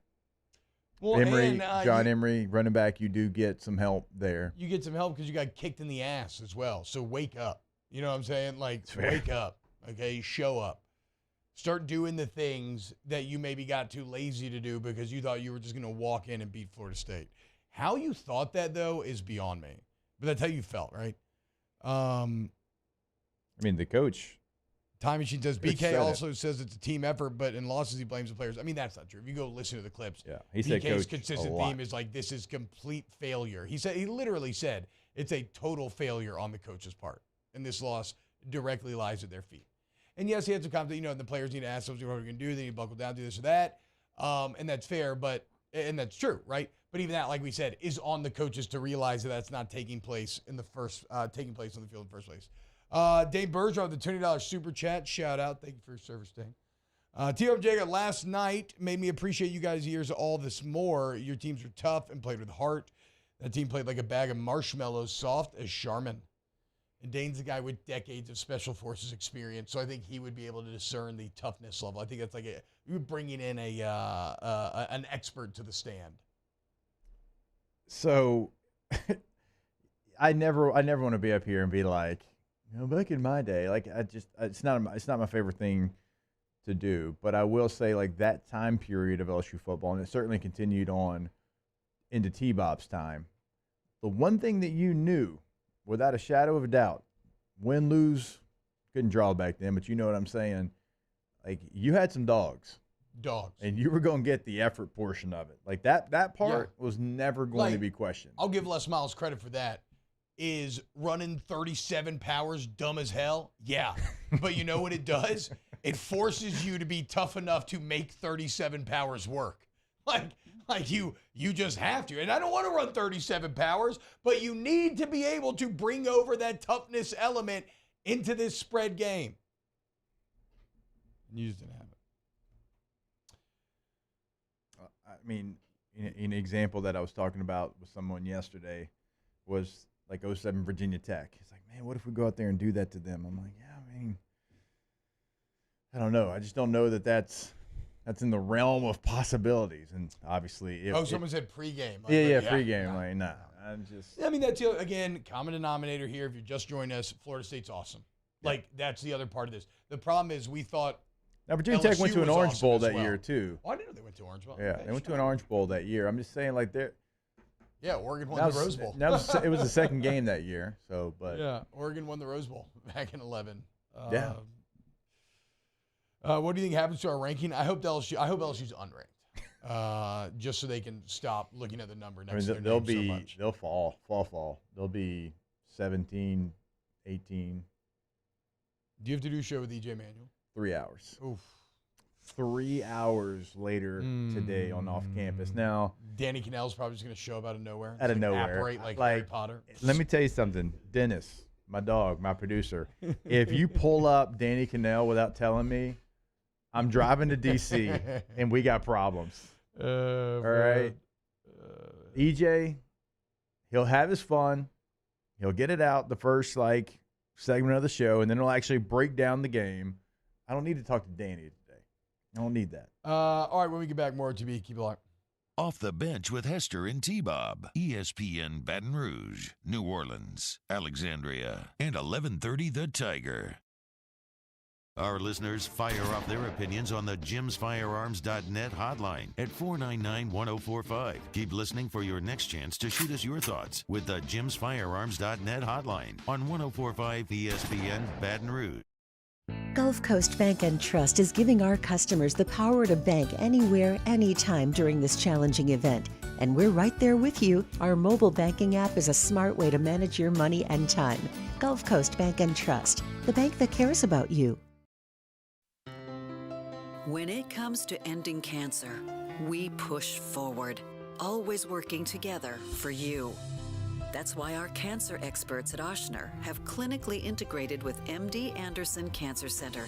This means advanced cancer care, including access to life-saving clinical trials and integrating care to treat the whole you.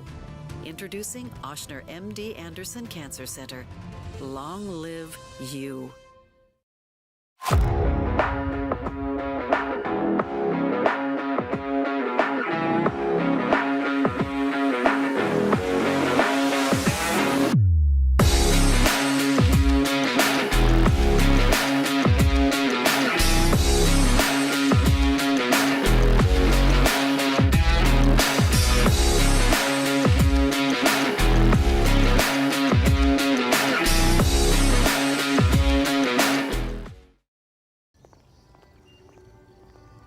Would a couple that just came from a couples massage have any use for the massage seats of the Infiniti QX60?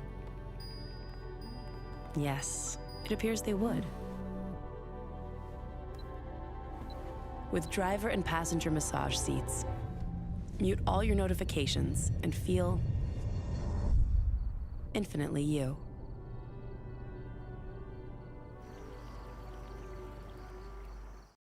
Gulf Coast Office Products is a nationally recognized Savin office equipment dealer based right here in Louisiana. Over 100 employees strong, Gulf Coast has the boots on the ground to support all vertical markets from education, engineering, legal, and finance. With the latest in office technology from desktop to production segment units, Gulf Coast and Savin have the perfect fit for you. Call 225-756-2644. That's 756-2644 for Gulf Coast Office Products. Scooncha, fall in the air. Fall is right around the corner, which means fall fishing is, which means it's time for you to take your boat to the next level with front-to-back boat service in a bunch of different ways. You want a custom stair job, you can have a ton of fun out there on the water. They can do that. What about a spot lock trolling motor? So you stay right where you need to and cast some lines. Or sonar that's let you see the fish under the water before you cast. All of your maintenance needs as well. For 38 years, they've been at it and will continue to do so. The Sherman family of front-to-back boat service.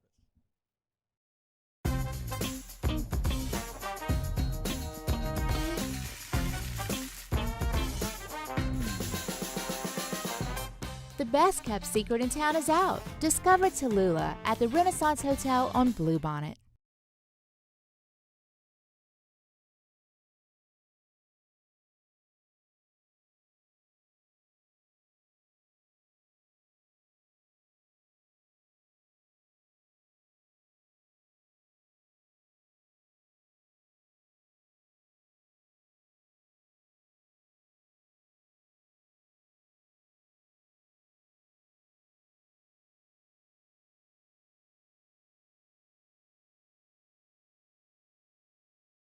Fight for you. Call me, attorney Chris Perez at law offices of O.C. Brown, 343-1111. That number is 343-1111. You can hear all of your favorite shows on 104.5 ESPN in crystal clear high definition. Tune to 98.1 and select HD2. 104.5 ESPN Baton Rouge. Join me for a Labor Day edition of the Hunt Palmer Show. That's right, we're working. I'll either be in a really good mood or a really terrible mood based on Sunday's outcome. But we're talking about it Hunt Palmer Show, 1 to 3 weekdays, 104.5 ESPN Baton Rouge.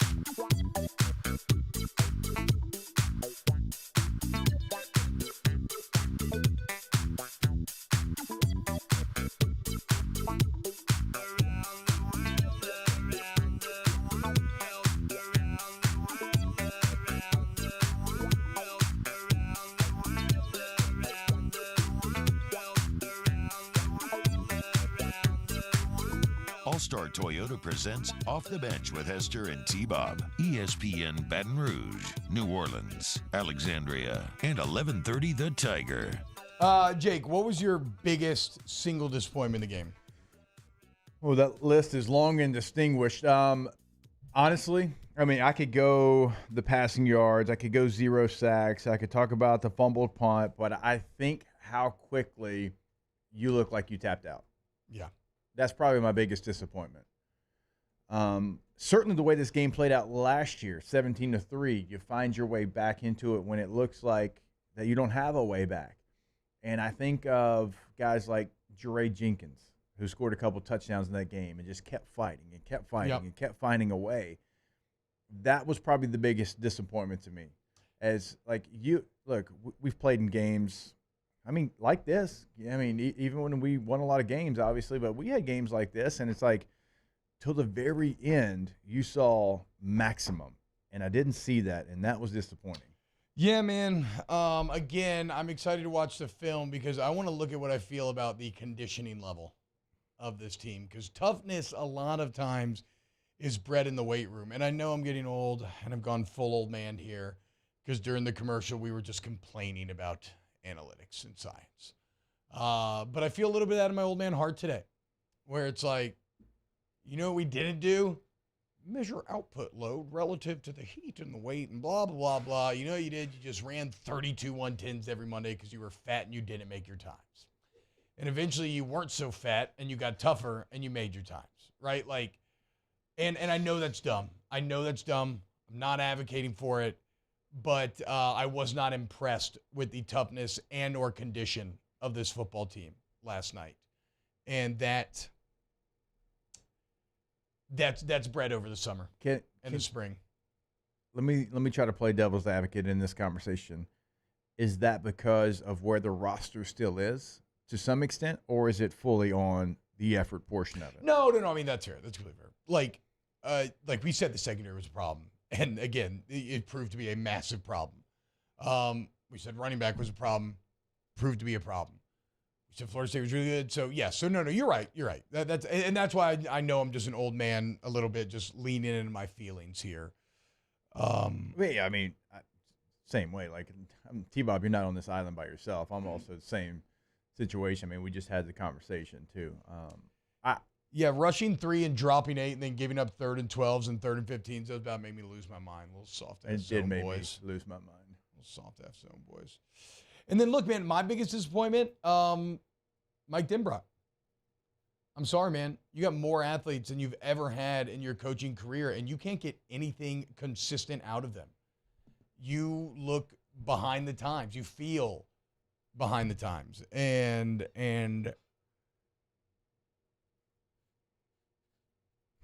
it just feels a bit like how we used to talk about Pete Carmichael last year with the New Orleans Saints. And if you go back again, and this is something that I remember we touched on like randomly one show day, and Champ actually was like hammering it like, I'm trying to tell you. But it was like how, like, if you really look back at Denbrock and Kelly's quarterback numbers, they've never had great quarterback numbers. Like, they've never had a quarterback that was overwhelming. Now Denbrock had Desmond Ridder in Cincinnati, so I'll give him that.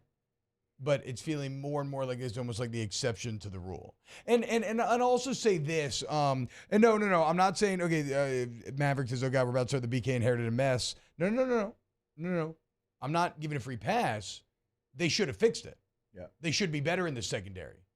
Like, look at FSU's transfers, what they did. Look at your transfers, what you did. Mike Norvell did a better job there as well. I'm not giving BK. I am saying it is a criticism against the staff that you have those roster deficiencies.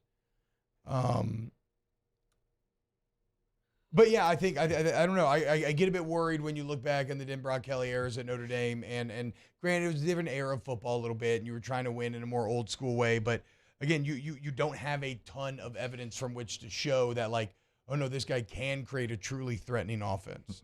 We got Clemson fan inside the chat. The SEC couldn't handle the ACC's physicality. Maverick, the ACC mobbed the SEC. True. 2 games, man. True. In North Carolina, South Carolina, and in this one. Beat that ass. It's factual. And it's factual. Now, I'd be Spencer careful Rattler's because still running for his life. both your teams are trying to get into the SEC and probably will. But you got a couple more years where you can pop that joke off. And it was, again, factual. It was factual. North Carolina beating up on South Carolina. Now, the offensive line for South Carolina was always a question, but every position, the physicality level looked different. Well, and I mean, Spencer Rattler's just not Drake May. Also, I mean, Rattler was putting it all. I shouldn't say that. Rattler, I mean, how's any quarterback supposed to operate with the line play like they're that? out there throwing no no you're right. hitters. That's on me. That's on me. That's on me. I mean, he's not. He's not. Yeah. But that doesn't help. No, and if you go look at the numbers, I mean, Rattler was 30 of 39, didn't turn over the ball, and May actually he finished that game 30. That's actually 30. Yeah, he incredible. went 30 of 39 while getting hit like 9. He got sacked 9 times. Didn't have a turnover. Drake May threw 2 picks. I mean, he looked good at times, but no. Drake May looked solid though. I mean, he did. Well, the I saw picks the were, 2 one of the picks. pick was a 50-50 Yeah, ball exactly. that the DB came down with. But no, I mean, I thought that Rattler actually played well. I blame the offensive line that's on fair. that one. That's fair. I'm off. Bad take by me. I feel good about FSU winning the ACC, which we chose, right? And making the playoff. I had FSU in the title game, but I still picked Clemson to win the ACC. Well, we'll see Clemson night.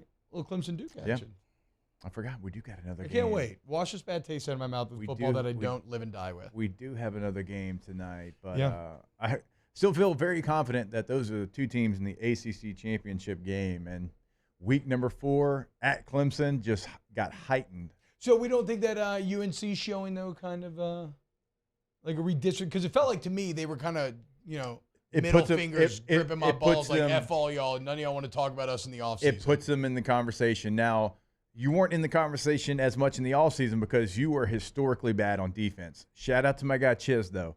Chiz looked like he had that defense playing at a different level. So you're in the conversation. I still don't think you are those 2 teams, but yeah, you're in the conversation. I've talked a lot of crap about Gene Chizik through the years, so good for him. For Preston, Jake, at least you have Everton. Hey, they scored their first goal of the season. Yeah, they were the last team to do. Aren't we multiple weeks? Yeah, chill out. Season, and they got a point, a singular point, 3 a draw. weeks. Yeah, Right. we're 3 weeks in. Oh God. Yeah, they almost lost to a League 2 squad in a cup.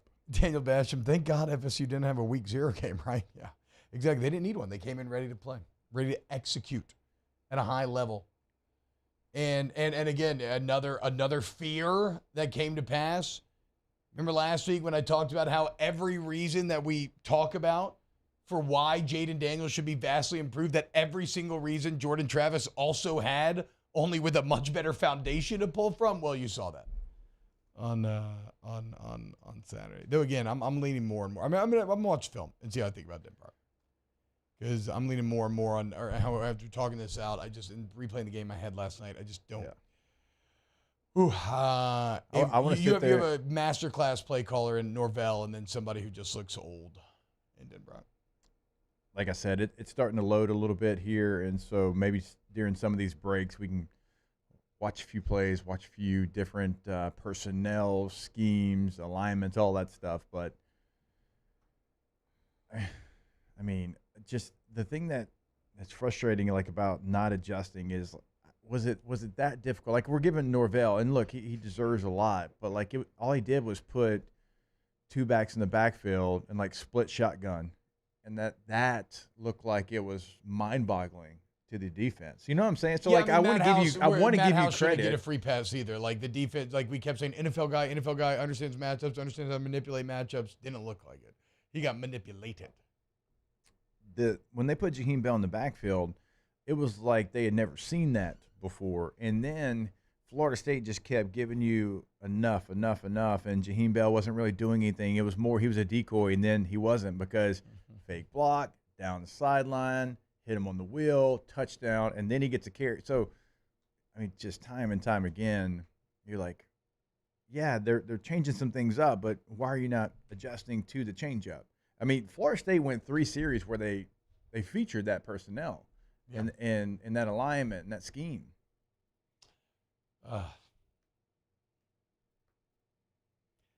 SVT Maverick. If into the film you go, only pain you will find. Yeah, I know. I hate having to dive into bad film. It's like the worst feeling. You just feel like you're like just throwing your pack over your shoulder. Here we go. I'm just going to sit here and get increasingly angry over the next 3 hours as I try to discern exactly what went so wrong here.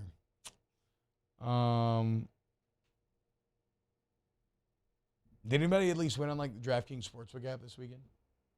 Anybody? I was doing well. Put it all in LSU.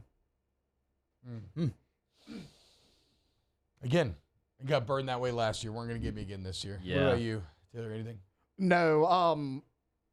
I was actually going to point out, like, bad week for Louisiana football because LSU, Southeastern, Southern, Nichols all lost. You know who didn't lose? The Green Wave.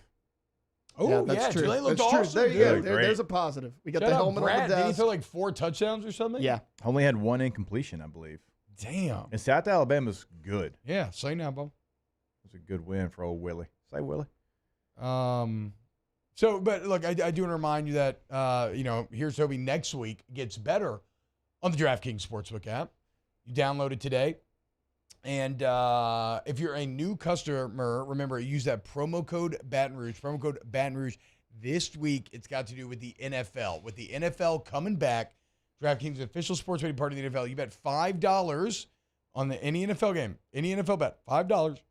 You get $200 in bonus bets instantly. That's if you're a new customer, use the promo code Baton Rouge at sign up. So sign up today, and then if you're a returning customer, you already know you can parlay, do whatever you want, hit big wins.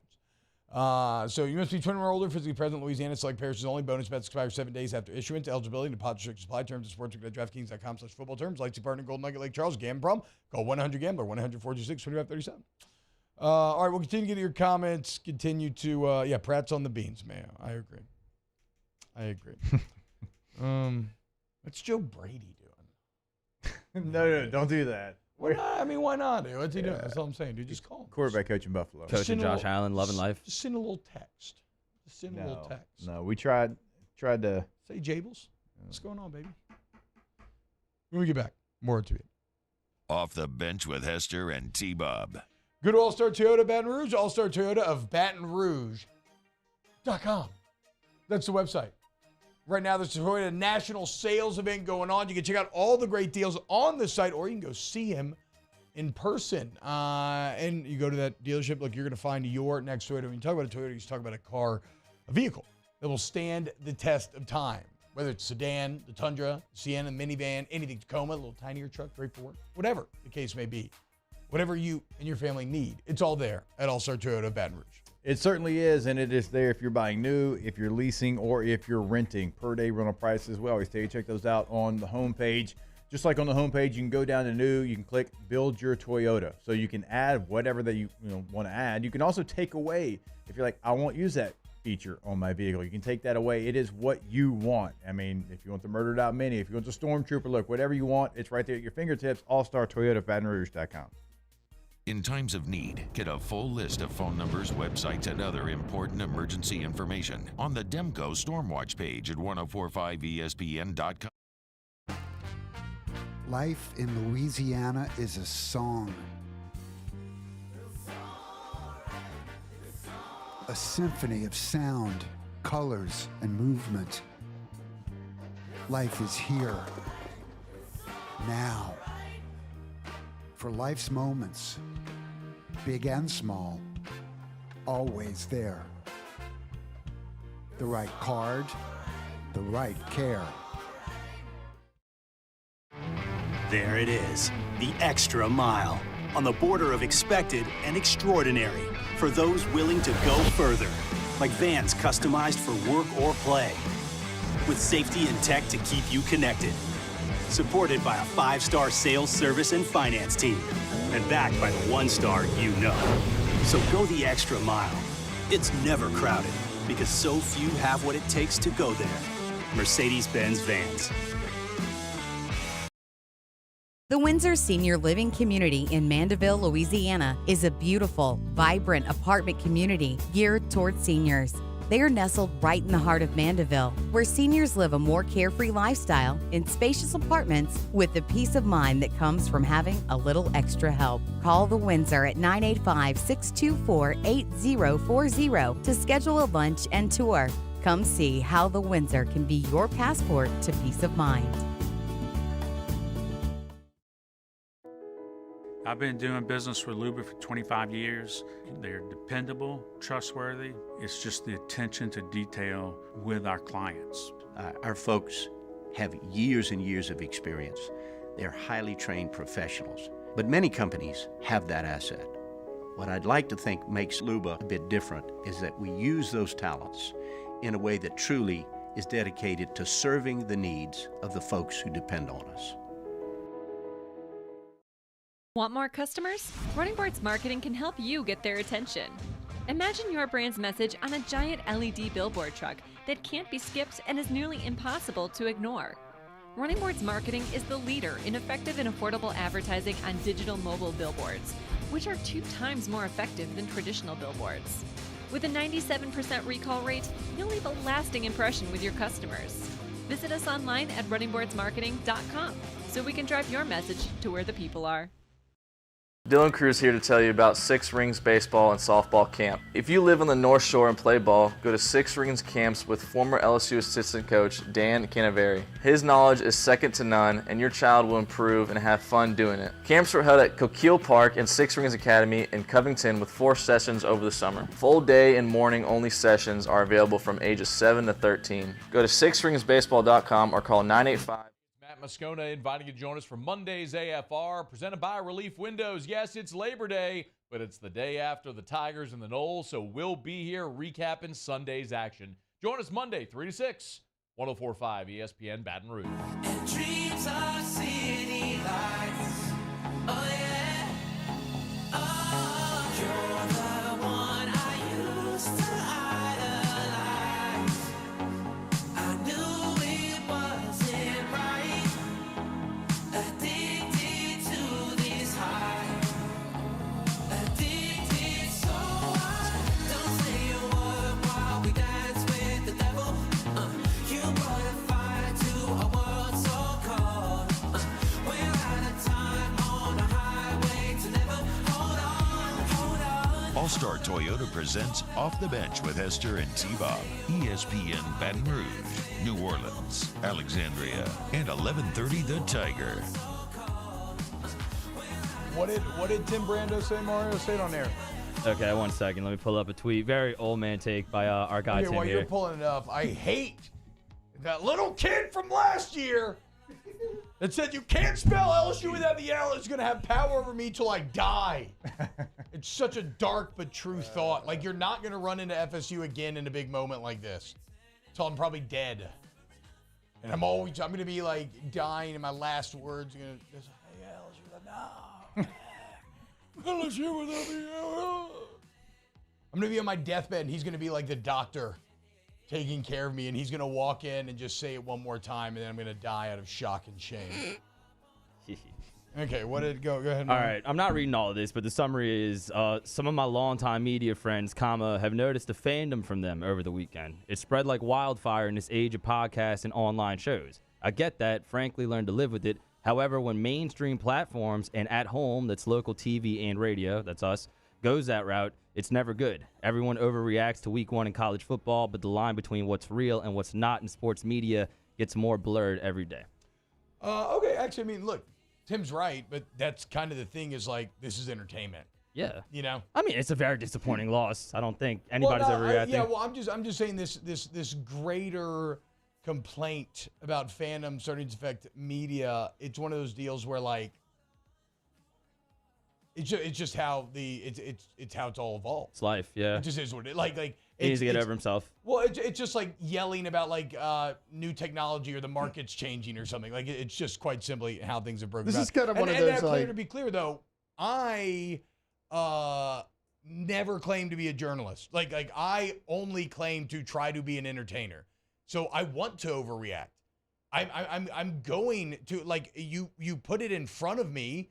I'm not going to be emotionless and well, we have to fall back on logic here. Well, even if you do, it looks awful, right? So no, I'm completely down to lean into all this. This is kind of one of those like just worry about you moments. You know, it's like, well, if you're not like that, then like, why do you care? Like, why do you actually care that much? The only thing I would ever say in something like this, if you put this out there, don't put there are many examples I could throw out there. Throw it out there. Yeah. If you're going to put something like this out there, then say, I was listening to, and here's my reaction. That's on, Also, like, I don't know. This is just me. I know there is serious journalistic work to be done in sports in some areas. But, like, covering a game's not really one of them. Like, I want my reporters to, like, ask the tough questions and everything. But I don't know. This is not like, it's not like covering, like, politics or news where, does become, it's sports. Like, it doesn't actually matter. It's very subjective in the end of the day, too. Like, it doesn't matter. It's just a bunch of people trying to get together and have fun and watch their team, like, win a football game. So. Incredibly subjective, especially when you're trying to project, the rest of a football season. Like, that's going to happen. It's not subjective. This is not opinion. This is fact. Steve Palazzolo, PFF Steve. LSU's Harold Perkins had a career-high 28 snaps in coverage while only rushing the passer 7 times. 4-to-1 coverage to rush ratio from a guy who's supposed to be the best pass rusher in the country. That's malpractice. You'll be hearing from Gordon, LSU staff. So get ready for it, okay? Because we're about to get this thing done. Because that's football malpractice, and I'm suing the hell out of you. Well, the thing also about it is maybe the best rusher in the country and also struggles in coverage. Yeah, exactly. Like, if you were, like, if it was like, okay, he's elite in coverage, and so, like, we were trying to, like, it is. No, like, that there's a skill set there that is elite, and there's one that's a struggle. Okay, what does he do? What does he do well? What does he do worse? Perfect. That's what we're going to do. Yeah, we're going to highlight the strengths, right? No, opposite. We talked about it a little bit last week, right? Like, we were like, oh, you could do a lot more with him in middle linebackers. So, like, I don't hate him being in coverage, but can we reverse those numbers? Yeah. Can he blitz 28 times, be in coverage 6 or 7 times? I hate him being in coverage because he doesn't look good at it. Yeah, and you can do a lot from that position, but it was not done last night. No. All right. It's going to break, and when we get back, more to me. Off the Bench with Hester and T-Bob. Our listeners fire off their opinions on the jimsfirearms.net hotline at 499-1045. Keep listening for your next chance to shoot us your thoughts with the jimsfirearms.net hotline on 1045 ESPN Baton Rouge. At Corvell Toyota in Opelousas, you can lease a new Toyota 4Runner for $489 per month. That's right, you can get a brand new Toyota 4Runner for only $489 per month. So come on down to Happy Town. That's Corvell Toyota in Opelousas, Happy Town, USA. Scooncha, fall in the air. Fall is right around the corner, which means fall fishing is, which means it's time for you to take your boat to the next level with front-to-back boat service in a bunch of different ways. You want a custom stair job, you can have a ton of fun out there on the water, they can do that. What about a spot lock trolling motor? So you stay right where you need to in casting lines, or sonar that's let you see the fish under the water before you cast. All of your maintenance needs as well. For 38 years, they've been at it and will continue to do so. The Sherman family of front to back boat service.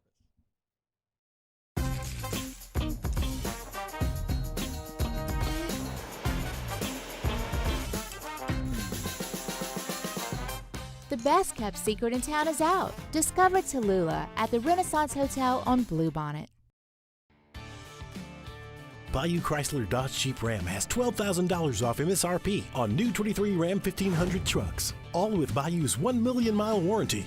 The crew at Bayou Automotive is going to do right by you.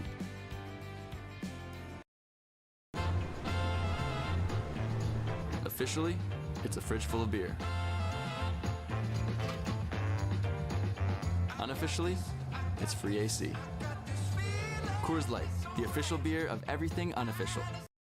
The world's leaders in obesity research, obesity medicine, and obesity science are right here. We're doing something that no one's ever done or trying to answer a question that no one's ever asked before. Pennington is a real jewel when it comes to research. We are finding the solutions to the world's worst chronic disease, which is obesity. Louisiana needs Pennington Biomedical.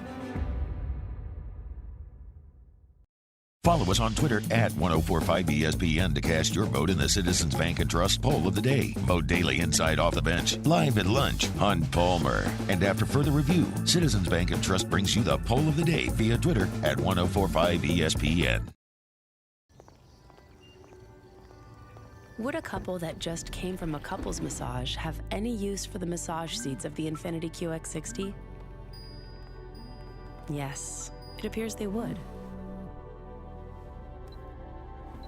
With driver and passenger massage seats, mute all your notifications and feel infinitely you.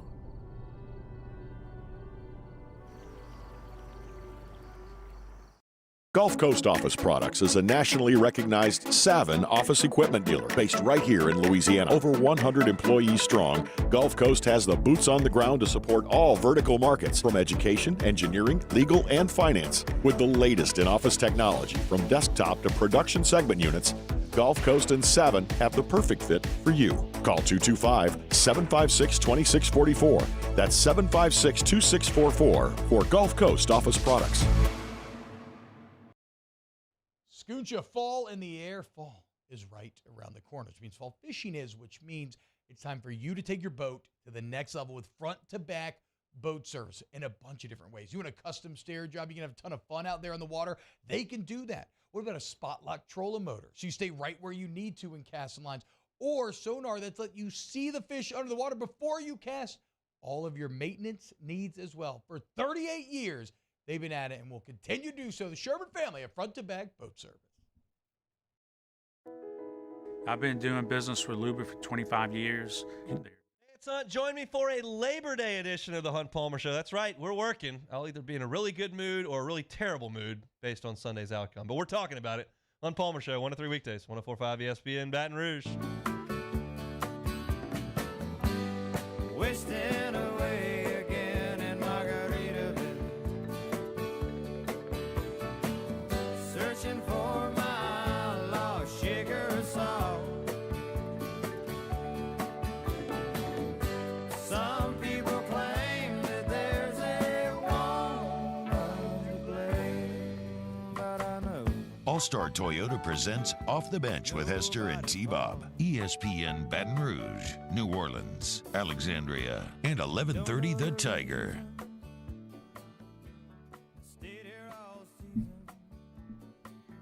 What's going on, y'all? Welcome back. OTB, rest in peace, Jimmy Buffett.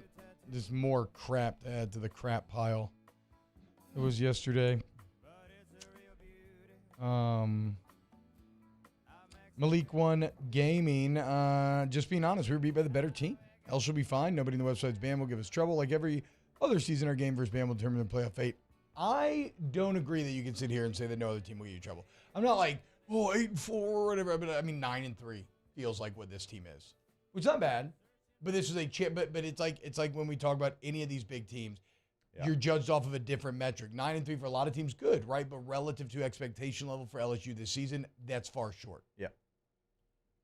It just is. I mean, that's what.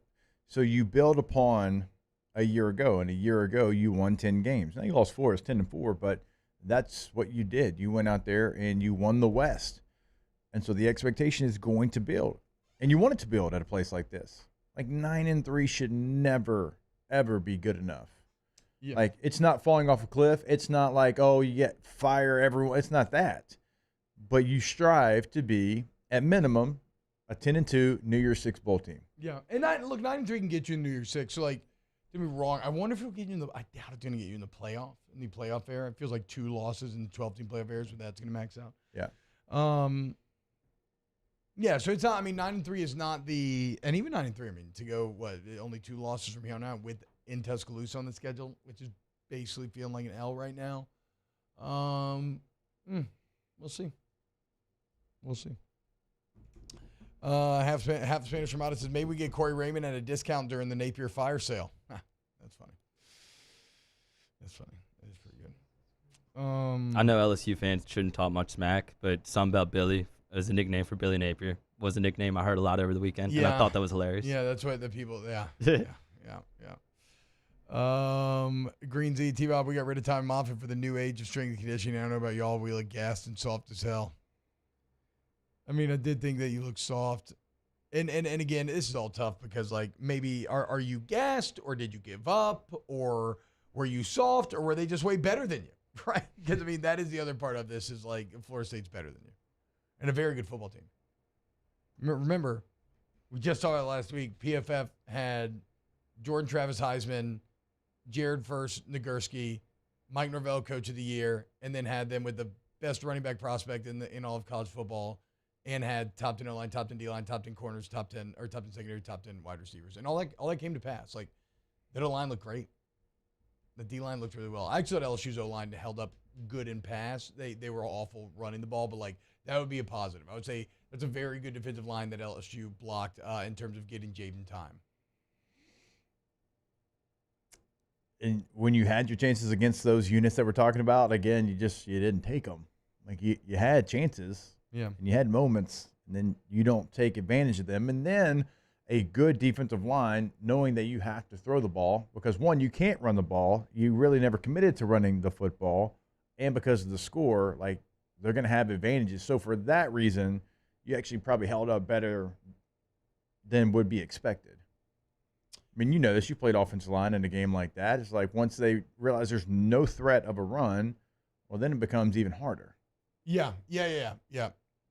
Sorry, I zoned out for a second. I got a text about Frozen 3 from my wife. There's going to be a Frozen 3? Yeah, isn't that crazy? Not soon. I think in like November or something. Okay. Hey. Wait. So you were saying, though, when you can't run the ball, then it becomes that much tougher on everybody. Yeah. Punch it in from the one. God. And I've been there. I've failed there. Right? I mean, and it's the worst feeling as a player. I'll never get going against Brandon Spikes at Florida defense. Defense gives us a pick. We have the ball at the 3-yard line. We kick a field goal. And we end up scoring 3 points that entire game. So I too have sucked. I wasn't great at many things, but by God, 1 yard line, I'm getting in. Off the bench with Hester and T-Bob. That's true. Why was it Noah Kane getting those carries? I thought that was his whole deal at the beginning of the game. I don't know if they tried to go fast because Bradford was just in the game. Well, when Trey Bradford's there, you got to give him the carries. Yeah. And then Josh Williams got one towards the goal. Go to Patient Plus Urgent Care, patientplusuc.com. This team needs to go to Patient Plus. Go get tested for softness 19. As once again, LSU losing opener for the 4th time roast 92. Go to Patient Plus, though, okay? You want to get in, feel better? I don't know if they can help you with sports pain, but if you have like an earache or a cold or COVID or anything like that, they can get you on the path to recovery. Get better. You're going to be blown away by the facilities, all Patient Plus. PatientPlusUC.com. Go to the website. Remember, you can schedule the appointment right there online, but walk-ins always welcome. Find a location near you because if you're in the Baton Rouge area, there's one near you. PatientPlusUC.com. Get in and get better. Bayou Ford has the new inventory to get you in a new Ford truck or SUV today, or customize your next vehicle just the way you want it. All new Bayou Ford vehicles come with a 1 million mile powertrain warranty. The crew at Bayou Ford is going to do right by you. Make this summer your backyard party year with Chris's Specialty Foods. Wings, burgers, brisket, steak, and boudin, plus great Cajun side dishes. We do all the prep, and you enjoy laughing with friends and family. Chris's Specialty Foods, Millerville, New Orleans, Prairieville, and Frisco. Everybody loves Chris's authentic Cajun meat.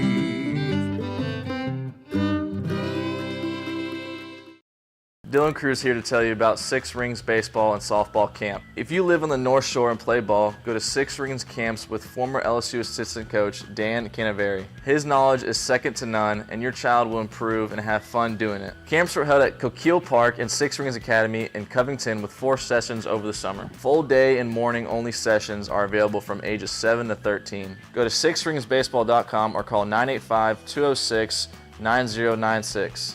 Learn the game to love the game.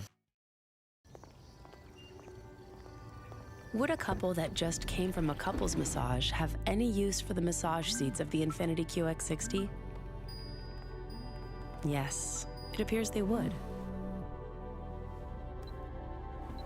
With driver and passenger massage seats, mute all your notifications and feel infinitely you.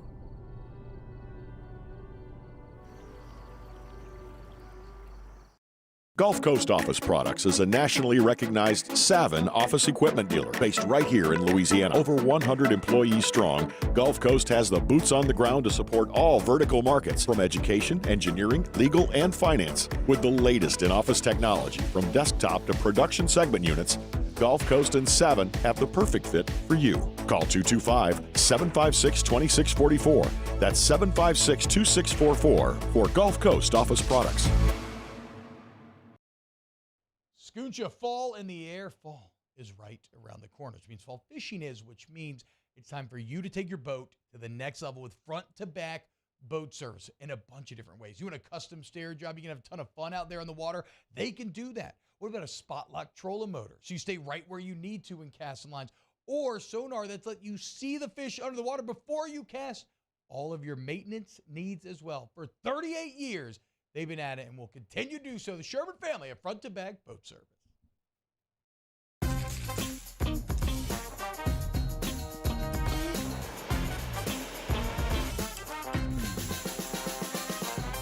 The best kept secret in town is out. Discover Tallulah at the Renaissance Hotel on Bluebonnet.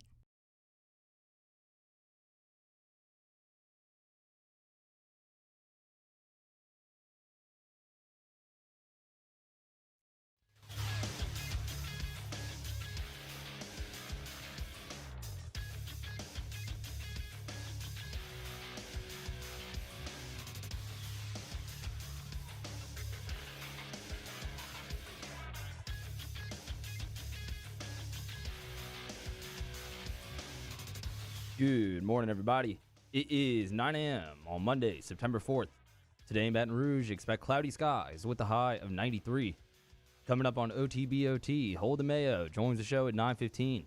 You can follow today's show on Twitter, Instagram, and TikTok at OTB_ESPN, or catch us on YouTube at the 104.5 ESPN channel and subscribe for daily content.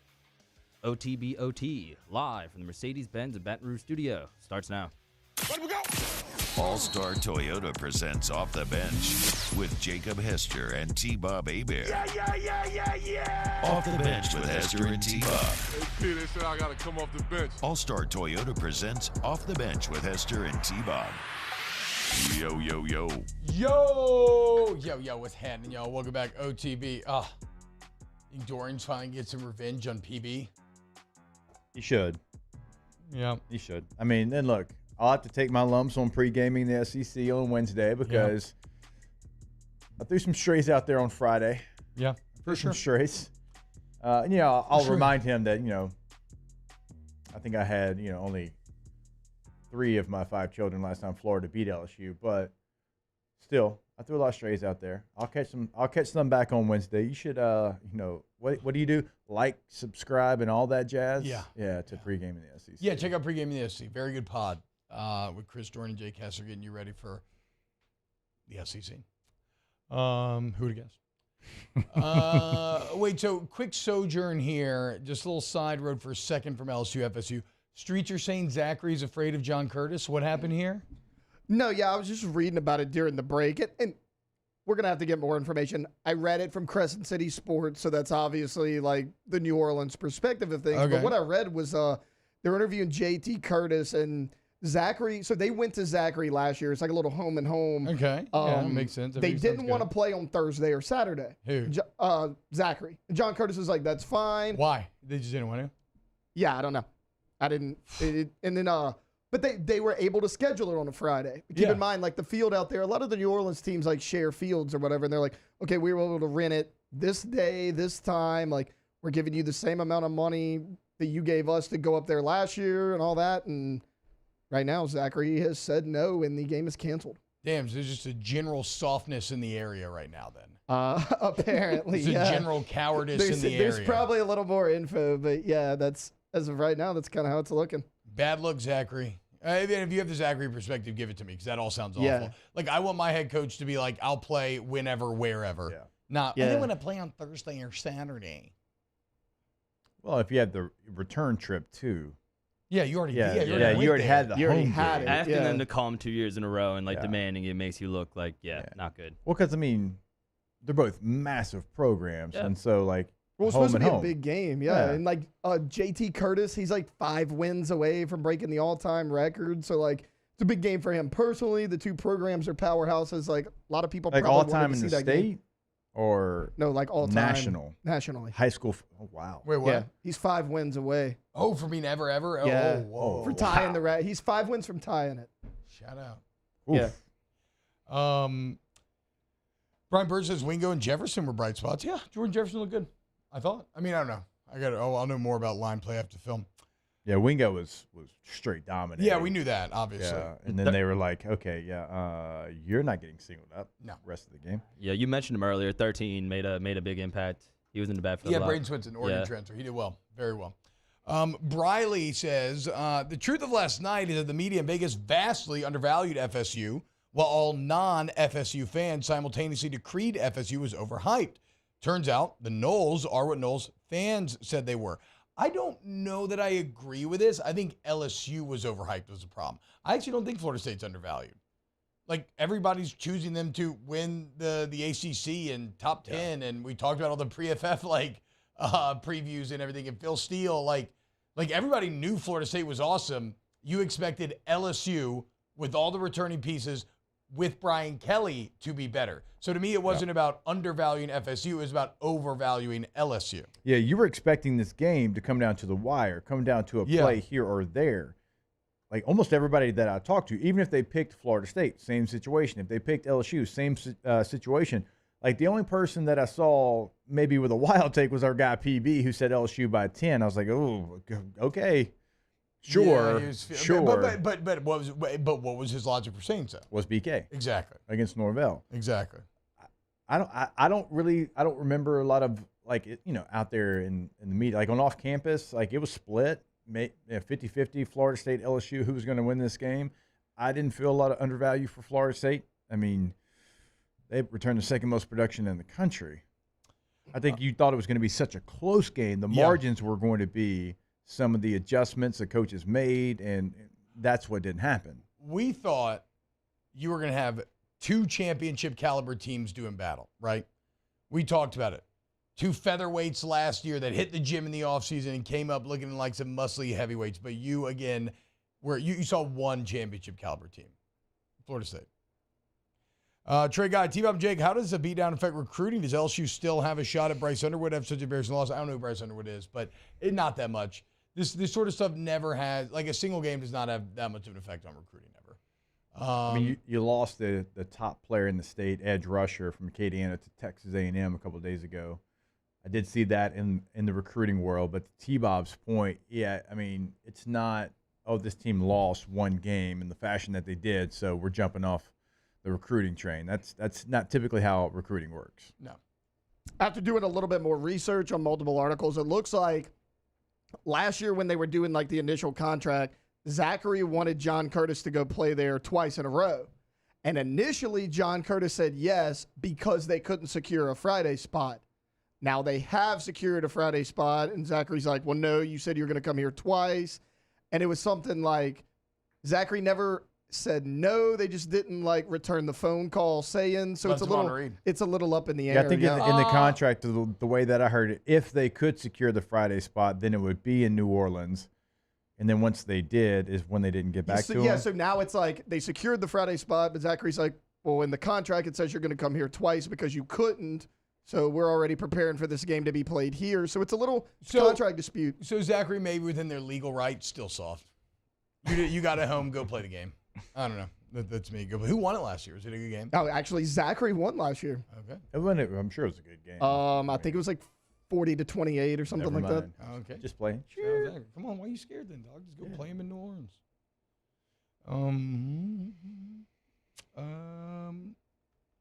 40-21, Zachary won last year. Damn, worked out. Yeah, go play him again. T-Bob, are you pumped about this week's game? I don't even know what game you're talking about. Are we talking about Grambling? just like last year. Like, you're not going to do any. You could go win by 100. You could set every school record ever in a game like this. It's not going to do anything. That's what the players have to realize, and they did a year ago. They realized that, and they put their head down. They went to work. They go and beat Mississippi State, and they roll off all these victories. And outside of the Tennessee game, that was the big bump in the road. Like, you had a nice stretch there. Ooh, Joseph Guyver, you guys should watch postgame with Norvell and Jordan when asked about their thoughts on Kelly talking trash. Okay, I'm interested. I want to see if we can hunt that down, boys. Get a sort of internet sleuthing for that. Thank you for the lead there, Godfrey.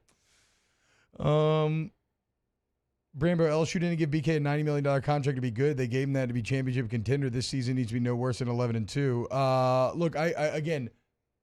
With great, it's like Spider-Man. With great power comes great responsibility. With great money comes great expectation. And that was not a $10 million a year product, especially not for a state and a university as kind of economically broken as we are. Like, if we're going to have crazy priorities to throw our money into football, we better be damn good at it. Okay, not worse than FSU for the second year in a row. And again, I think coaching was the biggest difference in the game, more than anything else. You can sit here and tell me about Jaden Daniels all you want, but I think if you switch Jordan Travis and Jaden Daniels, I think the same thing happens. It's not what you paid $10 million for. But he knows that. I mean, again, if you think I'm being harsh, or if anybody in the building or anything is listening here and you're angry at me, I get it. But like we talk about all the time, football's a meritocracy. You get what you put on tape, and you put crap on tape, so you get crap talked about you. And Kelly said it after the game. Like, he was very upfront about, no, this is a total, complete coaching failure, and it's on us. And we gotta figure it out.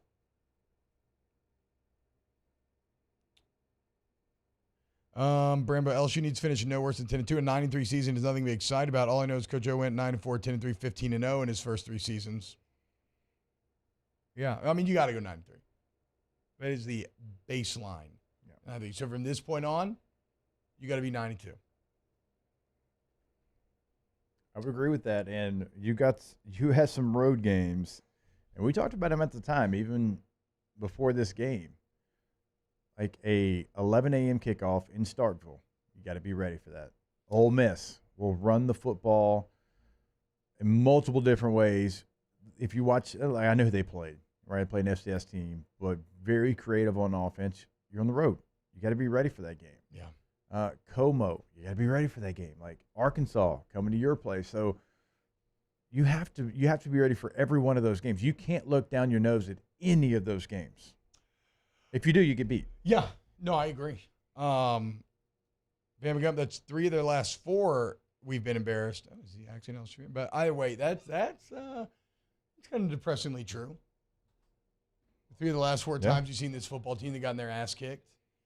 And the one time they didn't was against a team that didn't really have a pulse or a quarterback or a coach. Jordan Jackson, everyone should hold their horses. LSU was 2 yards away from 27-14 lead at half. The way Wingo looked, Addie Mason's going to look unstoppable. Then we'll figure out how to use Perk. Yeah, look, let's be clear. This is a doom and gloom Monday, okay? Again, meritocracy. You get what you deserve. You get what you show us. Of course, on Monday, we're going to come in here and not be like, I still think this team could be good. Like, duh, why would we? That'd be disingenuous. Today is a day for anger and venting and calling out bad stuff, and then you flush it, and then you just focus on getting better. That's exactly what this team's going to have to do. And they did a pretty good job of it last year. The problem is, with higher expectations this year, last year's pretty good job will not be good enough. No. I mean, it's not. Again, this is a program that you don't have many downs. But this was a down coming into last year. And what could you do to raise it up? Well, you raised it up. And then it was like, okay, what can you do to raise it up? Yeah. And that's what the expectation has to be.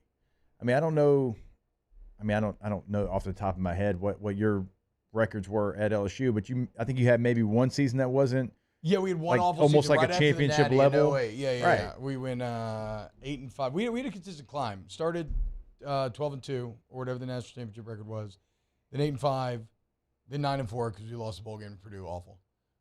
Then 11-2. Then 13-1. I mean, I think 9-3 was the worst that we had. Yeah. So did y'all win the bowl game though? No, we lost the bowl game.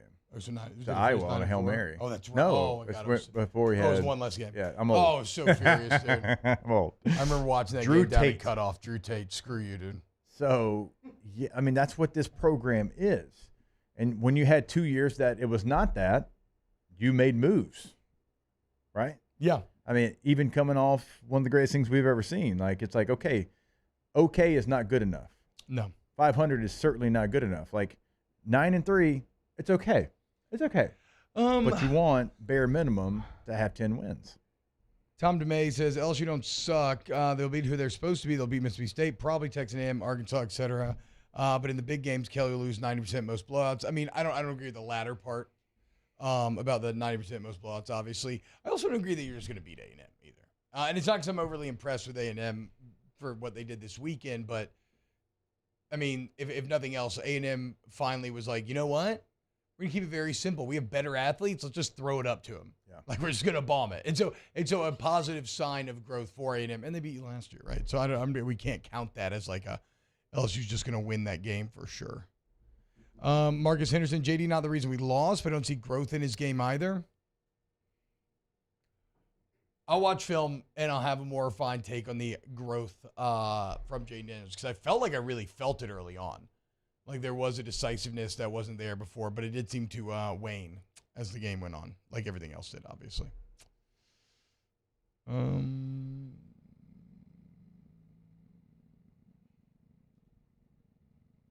He did look good on the Powerade commercial. That's true. Go hard or go home. Somebody help me understand the Mason Smith hype. Average freshman season. Bro, he's a freshman All-American. What are you talking about? Yeah. And he was unstoppable in like the 2 series that we saw him last year. So, and he's like 6'6" and 300 pounds with abs. Would you play him in this game at all against Grambling? Not if he's not healthy, I guess. Yeah, knowing he had an injury and just the potential. No, I mean, no. Like, it's just that's a question for the doctors, right? Like, No. I'm not talking about if he's 90%. Would you play him in this game? Just because he didn't play in the first one, getting him reps. Yes, because it's been a long time since he played. So yes, I would. Yes, right. I would. He needs to kind of refine that confidence, that form of, okay, I can go out there, but it feels like actual game speed going on. Bill Jenkins, this is as bad as that loss to Wisconsin in Green Bay. Again, that was close. Yeah, true. The loss last year was close. Mississippi State, right? Even though that was still, you had a chance in that game. Now UCLA put it on you. That wasn't close. We're talking about home openers. No, UCLA beat the hell out of you. Yeah, this feels kind of like that. Yeah, it does. It does. Kind of getting out schemed on both sides of the ball, getting beat up by games in, not adjusting to the way that Chip Kelly was finding ways to run counter with Charbonnet. Thinking you're better than you are at the start of the season. Yeah. Straight up. It feels like that in regard to 2021. It's true, dude. True. All right, when we get back, more OTB. Do want to remind you, Ag-10 Baton Rouge. Actually, I'll tell you more about Ag-10 bit later on. More OTB coming next. Off the bench with Hester and T-Bob. Go to centralplumbing.org. 925-8552. Man, there's a lot of crap to clean up right now. My pipes are filled with BS. Bursting, broken, feel broken. If it was a bathroom, I would call Central Plumbing or sink or anything. Anything to do with plumbing. Irrigation, I don't know. Call Central Plumbing 925-8552. Take advantage of the flat rate pricing structure. 50 years of experience. Licensed, bond, insurance employees. Excellent warranty coverage. Once the work is done, it's all there for you. One-stop plumbing shop. Somebody's still got some heart in centralplumbing.org. Go to the website today. Remember, it's not only in emergencies. If you're looking to upgrade, they can do it at your home or your business. It doesn't matter what you've got. They come in, they give you a consultation, tell you exactly for your space, right? If it's at home, if it's at your business, everything is ready to go. Centralplumbing.org, 225-925-8552. OTB, OT. Life in Louisiana is like a run-on sentence. A poem that doesn't rhyme. Life is here, now. For life's moments, big and small, always there. The right card, the right care. Hello, Samantha, dear, I hope you're feeling fine.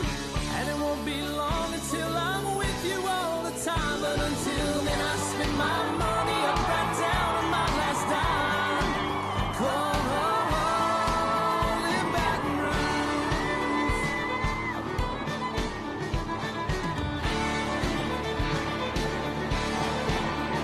I'm ready, what you put me on through. Gotta send my love down to I've been doing business with Luba for 25 years. They're dependable, trustworthy. It's just the attention to detail with our clients. Our folks have years and years of experience. They're highly trained professionals. But many companies have that asset. What I'd like to think makes Luba a bit different is that we use those talents in a way that truly is dedicated to serving the needs of the folks who depend on us. Want more customers? Running Boards Marketing can help you get their attention. Imagine your brand's message on a giant LED billboard truck that can't be skipped and is nearly impossible to ignore. Running Boards Marketing is the leader in effective and affordable advertising on digital mobile billboards, which are 2 times more effective than traditional billboards. With a 97% recall rate, you'll leave a lasting impression with your customers. Visit us online at runningboardsmarketing.com so we can drive your message to where the people are. Dylan Cruz here to tell you about Six Rings Baseball and Softball Camp. If you live on the North Shore and play ball, go to Six Rings Camps with former LSU assistant coach Dan Canaveri. His knowledge is second to none, and your child will improve and have fun doing it. Camps are held at Coquille Park and Six Rings Academy in Covington with 4 sessions over the summer. Full day and morning only sessions are available from ages 7 to 13. Go to sixringsbaseball.com or call 985-206-9096. Learn the game to love the game. Would a couple that just came from a couples massage have any use for the massage seats of the Infiniti QX60? Yes, it appears they would. With driver and passenger massage seats, mute all your notifications and feel infinitely you.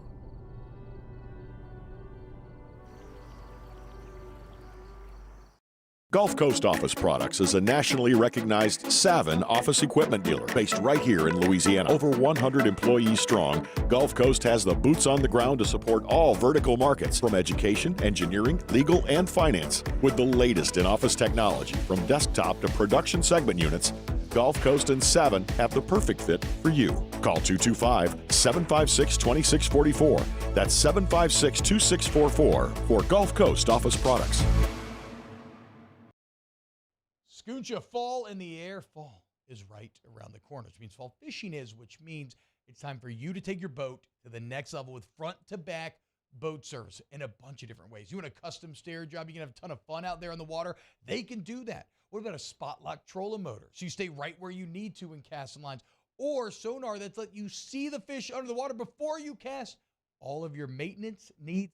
Matt Moscona inviting you to join us for Monday's AFR, presented by Relief Windows. Yes, it's Labor Day, but it's the day after the Tigers and the Knolls, so we'll be here recapping Sunday's action. Join us Monday, 3 to 6, 104.5 ESPN Baton Rouge. Tried to amend my carnivorous habits. Made it nearly 70 days. Losing weight without speed, eating sunflower seeds. Drinking lots of carrot juice and soaking over rays. But at night I'd have these wonderful dreams. Some kind of sensuous treat. Not zucchini, fettuccine, bulgur wheat. But a big warm bun and a huge hunk of meat. Cheeseburger in paradise. OTB, OT, with Hester and T-Bob on 104.5 ESPN Baton Rouge and 94.7 ESPN Alexandria.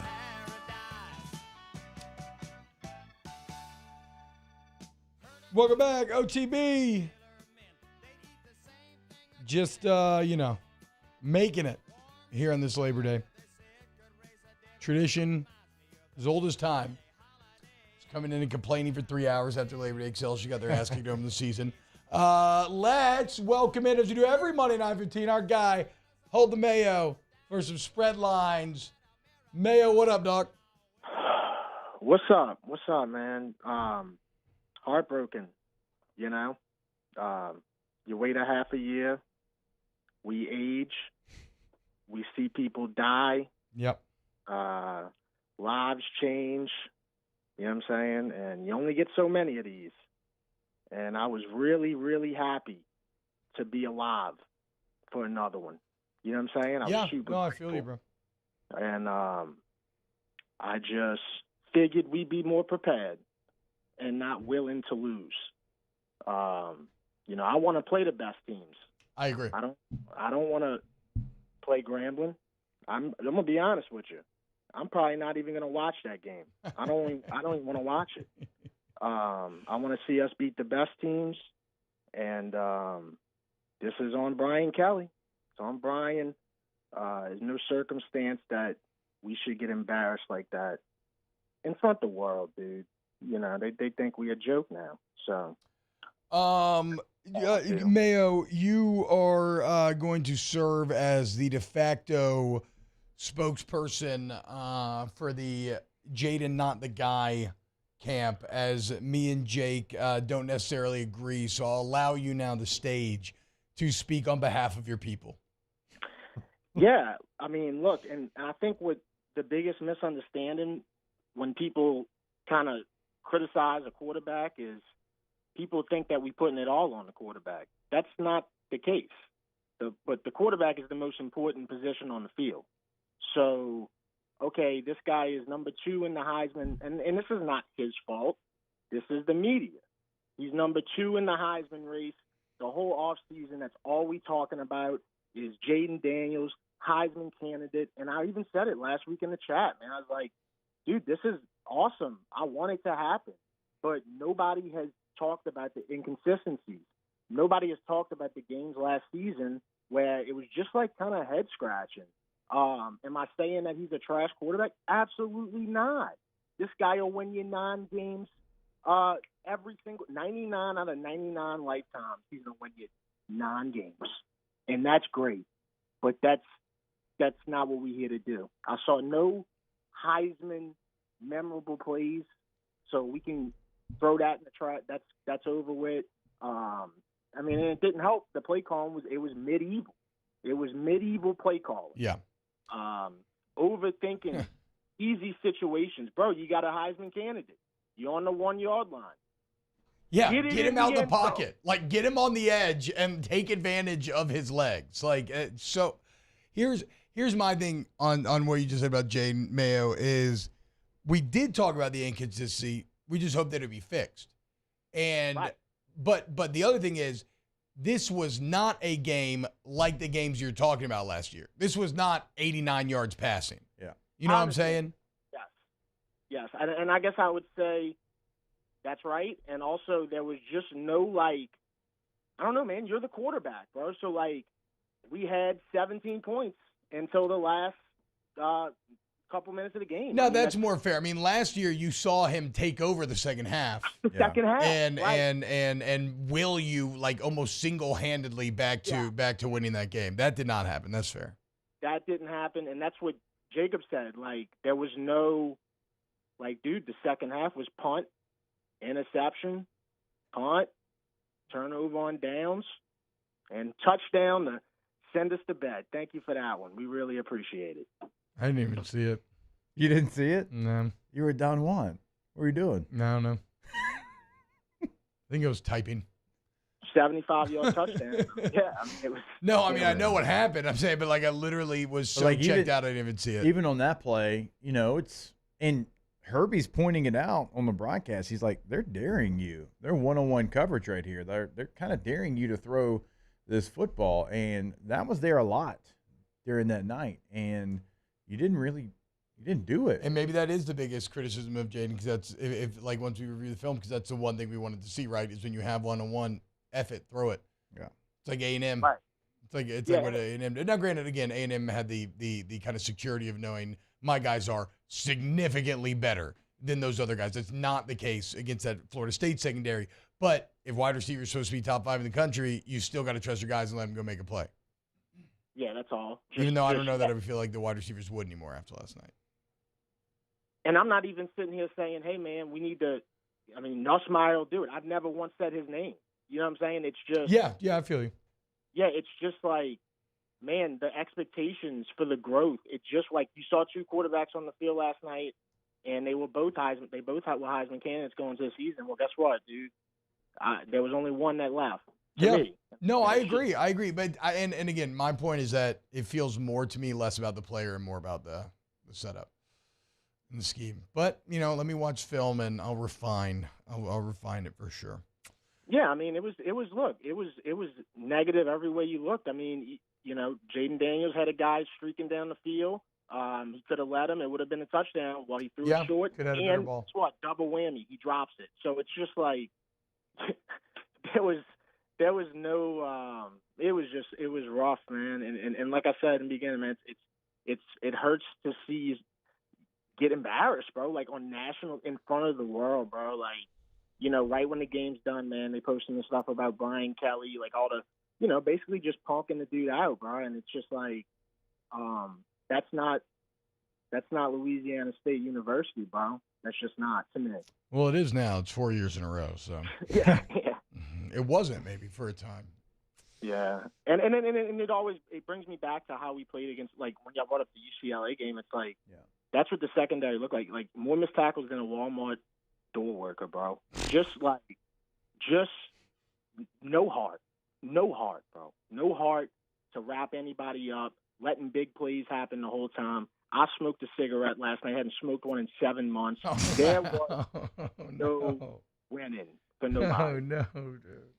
They made you pull a Joe out? Yeah. I get it. I get it, bro. I had a couple of heaters myself at Don Juan. Well, it hadn't been 7 months. Well, maybe it has. No. Okay. I stuck a few over the summer. Okay. At the lake? Yeah, okay. Yeah. Hey, look. A few every now and then. Look, as one of our family members once said, like, it's okay to smoke if you're at the lake. Actually, funny enough, it's actually like one place I don't because I'm normally just surrounded by kids, but whatever. Well, I mean, boys, what can you do, man? It's time to hop in Derek's car and drive. We can't do this again, man. There's got to be something, like, in this state, bro, like, we have to have some type of winning franchise, bro. Like, something has to happen, man. It starts with the Saints, bro. Don't worry, Sunday. Pete Carmichael, dude. Yeah, we'll see, man. I feel better about that than going forward with LSU, man. It's just, oh, by the way, did y'all see TJ Finley cook up Baylor? How about that? Texas State, TJ Finley, I can't remember what the completion percentage was. It's very high. I think over 70%, but 300 yards, couple scores, and Texas State beats the hell out of Baylor. Dave Aranda. It's a rough look. Yeah, I mean, it was, and it was never close either, dude. No. Like, TJ Finley really dominated that game, bro. Room 40 says, move Perkins back for the love of God. It makes no sense. Truly unbelievable. So the film that we were watching here, that we just started watching early on, will cause you to have a brain aneurysm. Yeah, we're That's 3 how plays bad in. it is. It is. 4 plays. He looks so lost in coverage. And what boggles my mind, Mayo, is you can't tell me that they went through all of camp thinking he was good in zone coverage. So you already know he's bad. And then you call plays that have him 28 times dropping into coverage, 7 rushing the passer. Again, malpractice. It's a malpractice. Yeah, man, it just makes you scratch your head on, like, what was going on the last few months, bro. Like, none of it looked good, to be honest, bro. Like, remember they were talking about, like, special teams? I mean, it looked, special teams looked awful. I mean, it looked good in the first half, honestly. I mean, I get there were major mistakes, but, like, you ate a brutal combination to start. You somehow find a way to go up 17-14. Yeah. Like, the sins are not in the first. There are sins in there, but at least you showed toughness and fight. It is the second half where just everything turned into just putrid, just stinking, rotten meat. Yeah, I mean, even the refs were on our side last night. I know. I don't know what more you could have wanted. Yeah, you got the 50-50 calls. You got the 50-50 Yeah. calls. You got, you got a couple extra plays at the goal line to try to help you start 7-0. Like they're like, okay, come on now, guys, trying to help. I don't know, man. I think it comes down to just really outcoach, bro. Overthinking situations, and the shotgun on the goal line. I can't deal with it, bro. Yeah, and that would be actually one of my biggest Jay Daniels criticisms. There is you just can't, like, the old saying, you can't take a sack. That's the one thing you cannot do there. I don't care if you throw a pick in the end zone, at least you went for it. I don't care if you just turn it over on an incomplete pass because it's still on the one. When you then give the offense room to operate and everything. But again, like, it's kind of funny because you do that, they go down and score 85, 90-yard drive, whatever it was. At that point, you actually did show a little toughness. Yeah, fall right back. And then something after halftime, that toughness just dissipated. Maybe you got tired of them hitting you. Did they hit you too hard? Out physical for sure. Yeah, I'm sorry. Maybe we can ask the next team to not hit as hard. Yeah, might work. Yeah, out physical, man. You hate to see that, dude. And y'all, and like I said earlier, man, you hate to see people saying, "Oh man, why can't we start with a crappy team?" Okay, no, bro. No, I don't want that. No, and then it's not happening. You've got USC next year. You've got Clemson the year after that. Good. I don't know who you have in 26. In 27, I'm pretty sure you have Houston in Houston, and who knows what Houston in the Big 12 is at that point. So, no, because that's soft, and 2, it ain't happening. Yeah, and you don't, and that's the thing. Like, you don't want to. Who wants to lose to USC? You see what I'm saying? Like, we want to beat them. Like, we've been wanting to beat USC since what was 2003. Yeah. Yes. When they had it was the most California thing you've ever seen. It was like they had to be like half champions. You know what I'm saying? Like, they weren't going to let them not be half champions. I've hated USC since then. So I don't know, man. I hope the Saints can. I know how it is with college football, bro. We're gonna win. We're gonna wind up beating Grambling. We'll wind up squeaking one out against Mississippi State, and we'll probably beat Arkansas. And guess what? We'll be in great shape again. But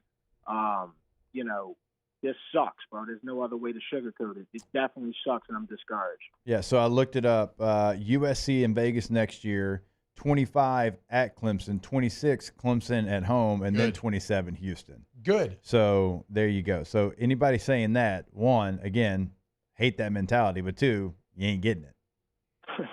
I mean, and then 2029, you've got finally the return trip from Arizona State. So you're not playing directional school U to start the season. Ain't good. You shouldn't. You should never. I don't want to run from a fight. You just need to be better and find a way to get it done. Yeah, man. That's all it is, man. So, and Brian Kelly's interview after the game, man, yeah, he took responsibility, but I also heard a little of you could hear it in his tone, man. He was just like, these guys ain't, they're not who I thought they were. Like that type of tone. Yeah. So look, he took responsibility, but he also knows, man, this is completely not what he was thinking. No, and that to me, it's funny because those comments about the players, to me, that even reflects even more poorly on the staff because they just had a real overinflated read on this team. Like, if you really got through all of camp and thought Harold Perkins was good in zone coverage, then I mean, it's crazy because like Matt House and Brian Kelly are going to forget more football than I will ever know. So how do you miss such obvious truths? It's just so sad, man, because we just had a good – and I'm not saying it's over by any means, but it's like I was watching that Ohio State game against Indiana, and I'm just like, man, the whole country, again, was on Ohio State and Michigan, and it's like, Ohio State comes out so mids. It's like 10-3 at half. Yeah, they're mid. Yeah, just mids, bro. And, like, we really had a chance to, like, you know what I'm saying, really, I don't know, man, like put this stuff to sleep, bro. Like, we just – I can't even talk about the SEC with my chin up no more, bro, because they're gonna hit us with how soft LSU is right now. It's the truth, bro. Yeah, and you got to take it. And like Jake said, there's nothing really to get you right for a few weeks now. So, but hey, it goes back to toughness, man. How are you gonna respond? Right? You got hit in the mouth, got your ass beat. It's like Rocky says, yeah.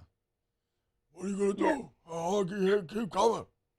We'll see. Hey, we ain't gonna disrespect Sly. That was not intended to be disrespect. I mean, like I'm already down and out. Now you're gonna disrespect Sly? Dev, what's up, man? Tell people about RB&R today. It's Labor Day, So a lot of places are closed and whatnot. So usually what I do on days like that is I'll go back somewhere that I went, like through those first 50, 60, 70 that I did, like nobody was watching and it was COVID. So like, I had to do it inside, like at my house. So they were just terrible episodes. So I'm trying to redo those on days like this. So I'll probably do something like that today. Okay. Check it out. HMSports.com/shop for all your merch as well. All right, boys. Sorry. I mean, I feel like I'm at a funeral, man. Like I'm about to walk out the door. It's good, though. I mean, look, man, this is honestly, it sucks, but like it is kind of also does remind you that you're alive, right? Like you said. It doesn't feel great, but at least I have something that I care about to make me feel this upset. That's right. Hey, we got, another time, another opportunity this weekend. Saints play this weekend. We'll get the vibes back up, Dev. We'll get the vibes back up. Hey, we got a fantasy football draft that we've got to set because the season's coming. Yeah. OTB fantasy football. So, look, we got some things to look forward to, Dev. Yeah, I'm ready, man. I'm due to win a fantasy league, man. It's been a little while, so, let's go, bro. Hold the mail. Take it easy, bro. All right, y'all take care. All right. Spread lines every single week here on OTB. When we get back, more off the bench. OTB, OT. All-Star Toyota of Baton Rouge.com. All-Star Toyota of Baton Rouge.com. Again, who will not fail you? All-Star Toyota of Baton Rouge. Look, whether you're looking to buy new Toyota certified used vehicles, still get excellent warranty coverage. Maybe you just need to rent. Cheaper per day rental pricing, your traditional rental companies. Maybe you want to test drive some stuff. Maybe you want to custom order at allstartoyota.com. They have All-Star Express where you can actually order it right there on the website. Find your next Toyota for you, your family, your kid, whoever. Trust me when I say you're going to thank me when you emerge from Airline Highway. Go to allstartoyota.batonrouge.com today. Go to the website and remember you can customize the vehicle. You can check out the leases in the rental department. The thing about the leasing and rental departments that we tell you about, everything is available. It's not like, hey, these 3 options to choose from. Everything, the full fleet is available, which covers so many different types of vehicles. So go check it out on the homepage, allstartoyota of BatonRouge.com. In times of need, get a full list of phone numbers, websites, and other important emergency information on the Demco Stormwatch page at 1045ESPN.com. Follow us on Twitter at 1045ESPN to cast your vote in the Citizens Bank and Trust Poll of the Day. Vote daily inside Off the Bench, live at lunch, Hunt Palmer. And after further review, Citizens Bank and Trust brings you the Poll of the Day via Twitter at 1045ESPN. There it is, the extra mile. On the border of expected and extraordinary for those willing to go further. Like vans customized for work or play. With safety and tech to keep you connected. Supported by a 5-star sales, service, and finance team. And backed by the 1-star you know. So go the extra mile. It's never crowded because so few have what it takes to go there. Mercedes-Benz Vans. The importance of doing this fortified program and offering it to people down here is, number one, the only real chance you're going to get to do this is when you put on a new roof or build new. And through companies like HUDCO, who's kind of leading the way in this thing, it's going to offer the customers a huge advantage in the insurance market and the price of their insurance. We're not looking to make a fortune off fortifying. We're trying to give you a better product than our competitor at the moment. I'm trying to do something that he can. I'm trying to give you something better. So a lot of these insurance shops, you're getting a re-roof, you're only paying your deductible. Let's sit down and talk about the fortified and let's see what it does to your insurance premium. You're getting a steal. Yeah. You're getting a brand new roof and a fortified certificate for your deductible, essentially. And I think we're rocking and rolling.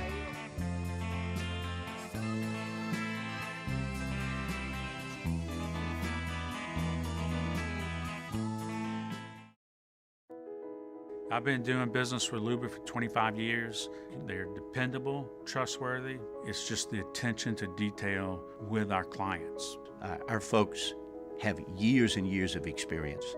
They're highly trained professionals, but many companies have that asset. What I'd like to think makes Luba a bit different is that we use those talents in a way that truly is dedicated to serving the needs of the folks who depend on us. Want more customers? Running Boards Marketing can help you get their attention. Imagine your brand's message on a giant LED billboard truck that can't be skipped and is nearly impossible to ignore. Running Boards Marketing is the leader in effective and affordable advertising on digital mobile billboards, which are 2 times more effective than traditional billboards. With a 97% recall rate, you'll leave a lasting impression with your customers. Visit us online at runningboardsmarketing.com so we can drive your message to where the people are.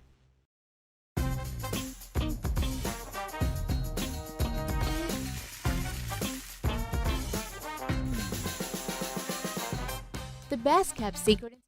Join me for a Labor Day edition of the Hunt Palmer Show. That's right, we're working. I'll either be in a really good mood or a really terrible mood based on Sunday's outcome. But we're talking about it. Hunt Palmer Show, 1 to 3 weekdays, 104.5 ESPN, Baton Rouge.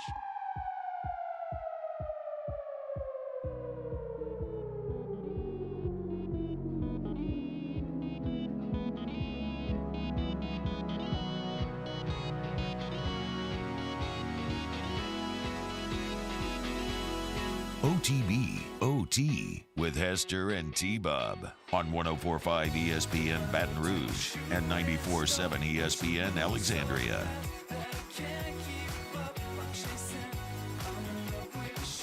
What's happening, y'all? Welcome back to Off the Bench. I'm Jake, Mario Taylor, hanging out with you today. Hope everyone's having a good day. Wow, we went so long these first 2 segments. Do you remember to go to AgTemp, Baton Rouge, AgTempBR.com, AgTempBR.com. We love AgTemp. Service to the highest degree. Get it? Because they do AC and heating. But real talk, you're going to be blown away by the customer service at AgTemp. It is incredible. It's at the, turns out, when you build a foundation with a core ethos and everything you do goes back to that core ethos, providing the service to the highest degree, if you have good leadership, you can execute on it. That's exactly what AgTemp does. Go look at the online reviews if you don't believe me. Or just one time, just have them come out to your house. Just one time. And it's even the process of setting up the visit. It's going to blow you away. Because your AC is going to be running so perfectly. AgTemp Baton Rouge, AgTempBR.com.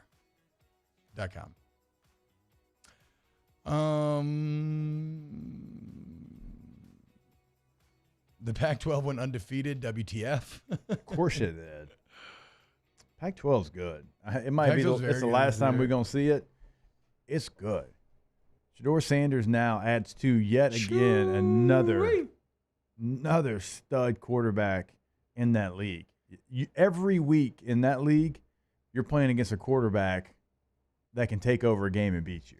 I was flabbergasted by how good Shedeur Sanders is. And it's one of those deals where Cannon always told me growing up, when it comes to quarterback, I don't care about arm strength, anything like that. The bottom line is decision-making and accuracy. And if you look at how spread out the production was amongst his receivers and you saw where those deep balls are placed and everything, that man had an entire night of perfect decisions and near perfect accuracy. He had the one early overthrow, or was it under? No, the underthrow. Was it under? I can't remember. The first one to Travis Hunter, he tried, he missed. Every other thing he hit. So again, it wasn't, and it's not like he's a good runner. He's not. He's okay. He had really good pocket manipulation as well, but just the decision-making and the accuracy from Shedeur Sanders blew me away. It's a real-ass quarterback. I remember thinking the other day, okay, how much, because he has crazy numbers at Jack State. And it was like, how much is going to translate? All of it. He threw for 500 yards. Travis Hunter. Yeah. What? Yeah.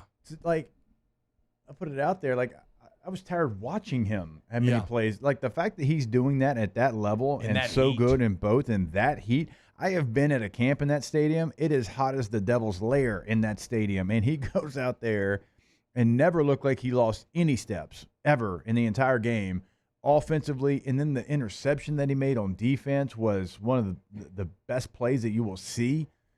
Incredible performance. Now, and he's the number 1 player in the country coming out of high school, so we shouldn't be surprised. But I'm surprised still at how effective he could be on both sides and how long he could play on both sides. Yeah, you can be surprised when you see something you've never seen before. I mean, and I've never seen anything like that. Probably the last time we saw that, Champ Bailey. I know Charles Woodson certainly comes to mind too. Champ Bailey played all over the place as well. Me and Mario pretty much just missed Champ Bailey in college. So, Travis Hunter for us is the first time we've seen it. Yeah. All right. Well, look, and on the other side of this, Sonny Dykes has a serious problem with his defense. As good as Shedeur Sanders was, I mean, when you're watching the game, like Travis Hunter's catching a pass and there's not a DB on the screen. Yeah. I mean, they were bad. Well, we talked about it like they lost a lot, but we were like, oh, well, they got a lot of transfers coming in. Like they should be able to weather that storm a little bit. Those Defense transfers were on offense, But too. it was Burrow-esque though in how Yeah, surgical this division was. it Like, was. remember how when you watch LSU 19, it just seemed like nobody covers anybody? Yeah. It's because he can go through all the progressions. He was great. And he's on such a good flow state with his offensive coordinator that he can find the open guy, no matter who that open guy is, nearly every time. Well, it reminded me a lot of Jordan Travis against LSU because we're talking about like all the third and true. longs they converted. True. Like it was TCU went up because it was when they were back and forth. Like they'd go up by 3, TCU was up by 4. It's 3rd and 16. It's on the road. You're like, okay, TCU's got the momentum. Like here's what it happens. It's 3rd and 16. He throws a 55-yard touchdown pass on 3rd and 16. I mean, they could not do anything to stop Shedeur Sanders. No, I mean, that whole offense. I mean, running back, Hunter, Sanders, the offensive line. I was led to believe that the offensive line and the defensive line were going to be the worst in the country. Yeah. All right. What? We gotta go. We gotta go to break. Yeah, bad day for Tom Lukenbell. More OTB next. OTB, OT. You need window coverings of the custom varietal, okay? Whatever you need, shades, whatever. Go to K to Z window coverings. K2ZBlinds.com is the website.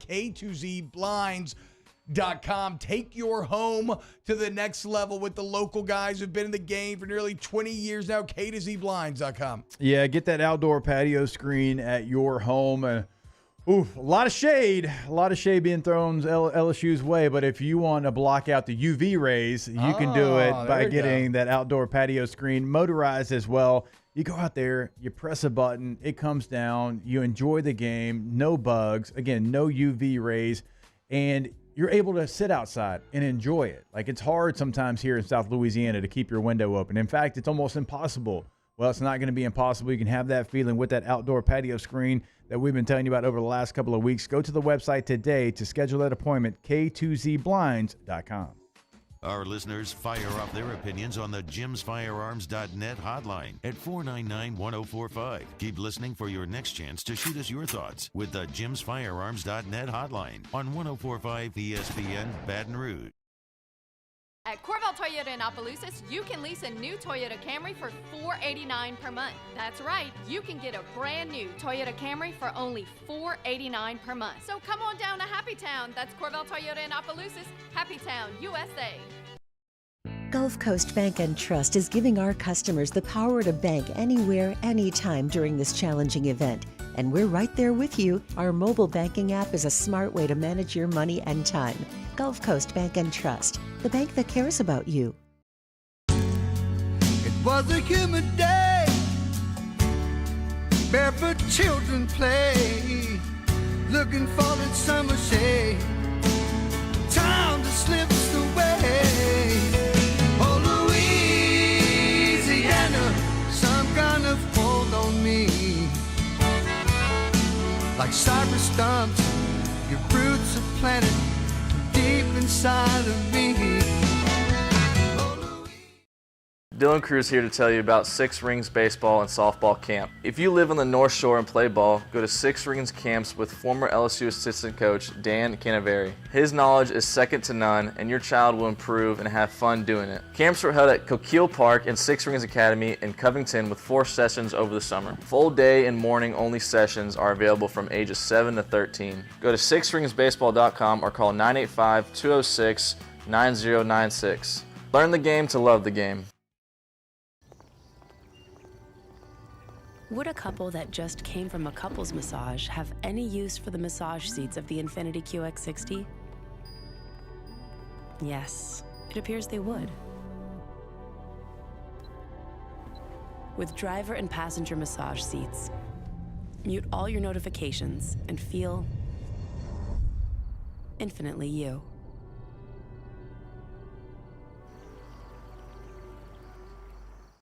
Gulf Coast Office Products is a nationally recognized Savin office equipment dealer based right here in Louisiana. Over 100 employees strong, Gulf Coast has the boots on the ground to support all vertical markets, from education, engineering, legal, and finance. With the latest in office technology, from desktop to production segment units, Gulf Coast and Savin have the perfect fit for you. Call 225-756-2644. That's 756-2644 for Gulf Coast Office Products. Scooncha, fall in the air. Fall is right around the corner, which means fall fishing is, which means it's time for you to take your boat to the next level with front-to-back boat service in a bunch of different ways. You want a custom stair job, you can have a ton of fun out there on the water. They can do that. What about a spot lock trolling motor? So you stay right where you need to in casting lines. Or sonar that's let you see the fish under the water before you cast. All of your maintenance. Matt Moscona inviting you to join us for Monday's AFR, presented by Relief Windows. Yes, it's Labor Day, but it's the day after the Tigers and the Knowles, so we'll be here recapping Sunday's action. Join us Monday, 3 to 6, 104.5 ESPN Baton Rouge.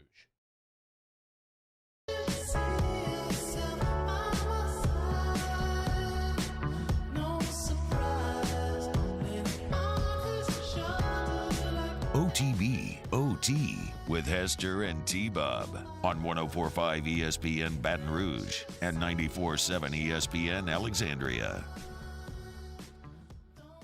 So, y'all,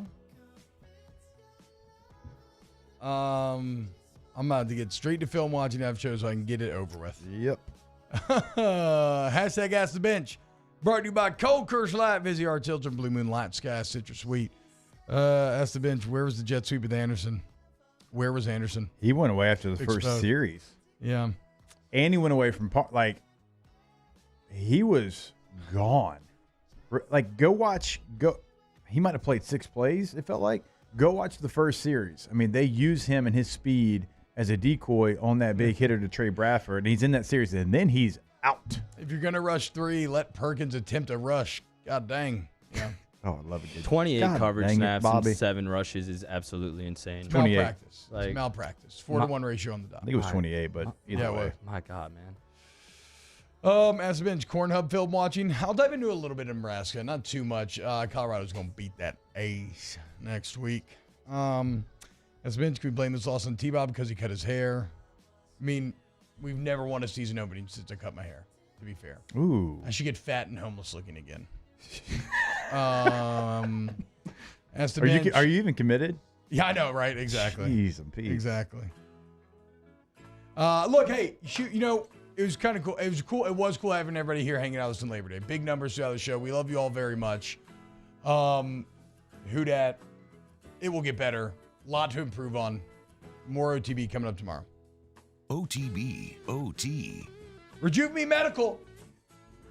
Rejuve Me Medical. You might need a little Rejuve Me Medical. Feeling a little down in the dumps. Feeling a little old. I'm feeling old today. I don't know. Maybe it's like Buffett. Maybe I think it's that little redhead kid freaking me out. That I'm going to die with him having this power over me. It's really kind of sent me in a bit of a spiral. I need to feel younger. I need to feel better. I need to fight the aging process. I need Rejuve Me Medical. We're talking mood and memory problems, insomnia, energy, ED, andropause, menopause. They help with it all. But we understand we're all unique cases, right? We understand that at Rejuve Me. So what you do is you go in, you get your consultation, you draw your labs, see where you're deficient, where you can get better, and then Rejuve Me put together a plan for you. Go to RejuveMeMedical.com. Like T-Bob always tells you, I mean, there's a long list of conditions they can treat for you. But if you're just not feeling right and you're not quite sure which one that you fall under, go get the consultation set up, and they'll get to the bottom of it for you. RejuveMeMedical.com. When is a taco more than just a taco? When it's Government Taco. Voted best tacos 3 years in a row by 225 Magazine, Government Taco puts the most delicious spin on tacos the capital area has ever seen. With creative combinations like the Magna Carrot, the Filibuster, or the Steak of the Union. Plus perfect tortilla chips paired with the best salsa and queso you've ever had. And happy hour every day from 3 to 6 p.m. and all day on Thursday. Government Taco, 5621 Government Street. Electricity is all around us, and our families depend on it. Every day is sparked by the power of a cold drink or a warm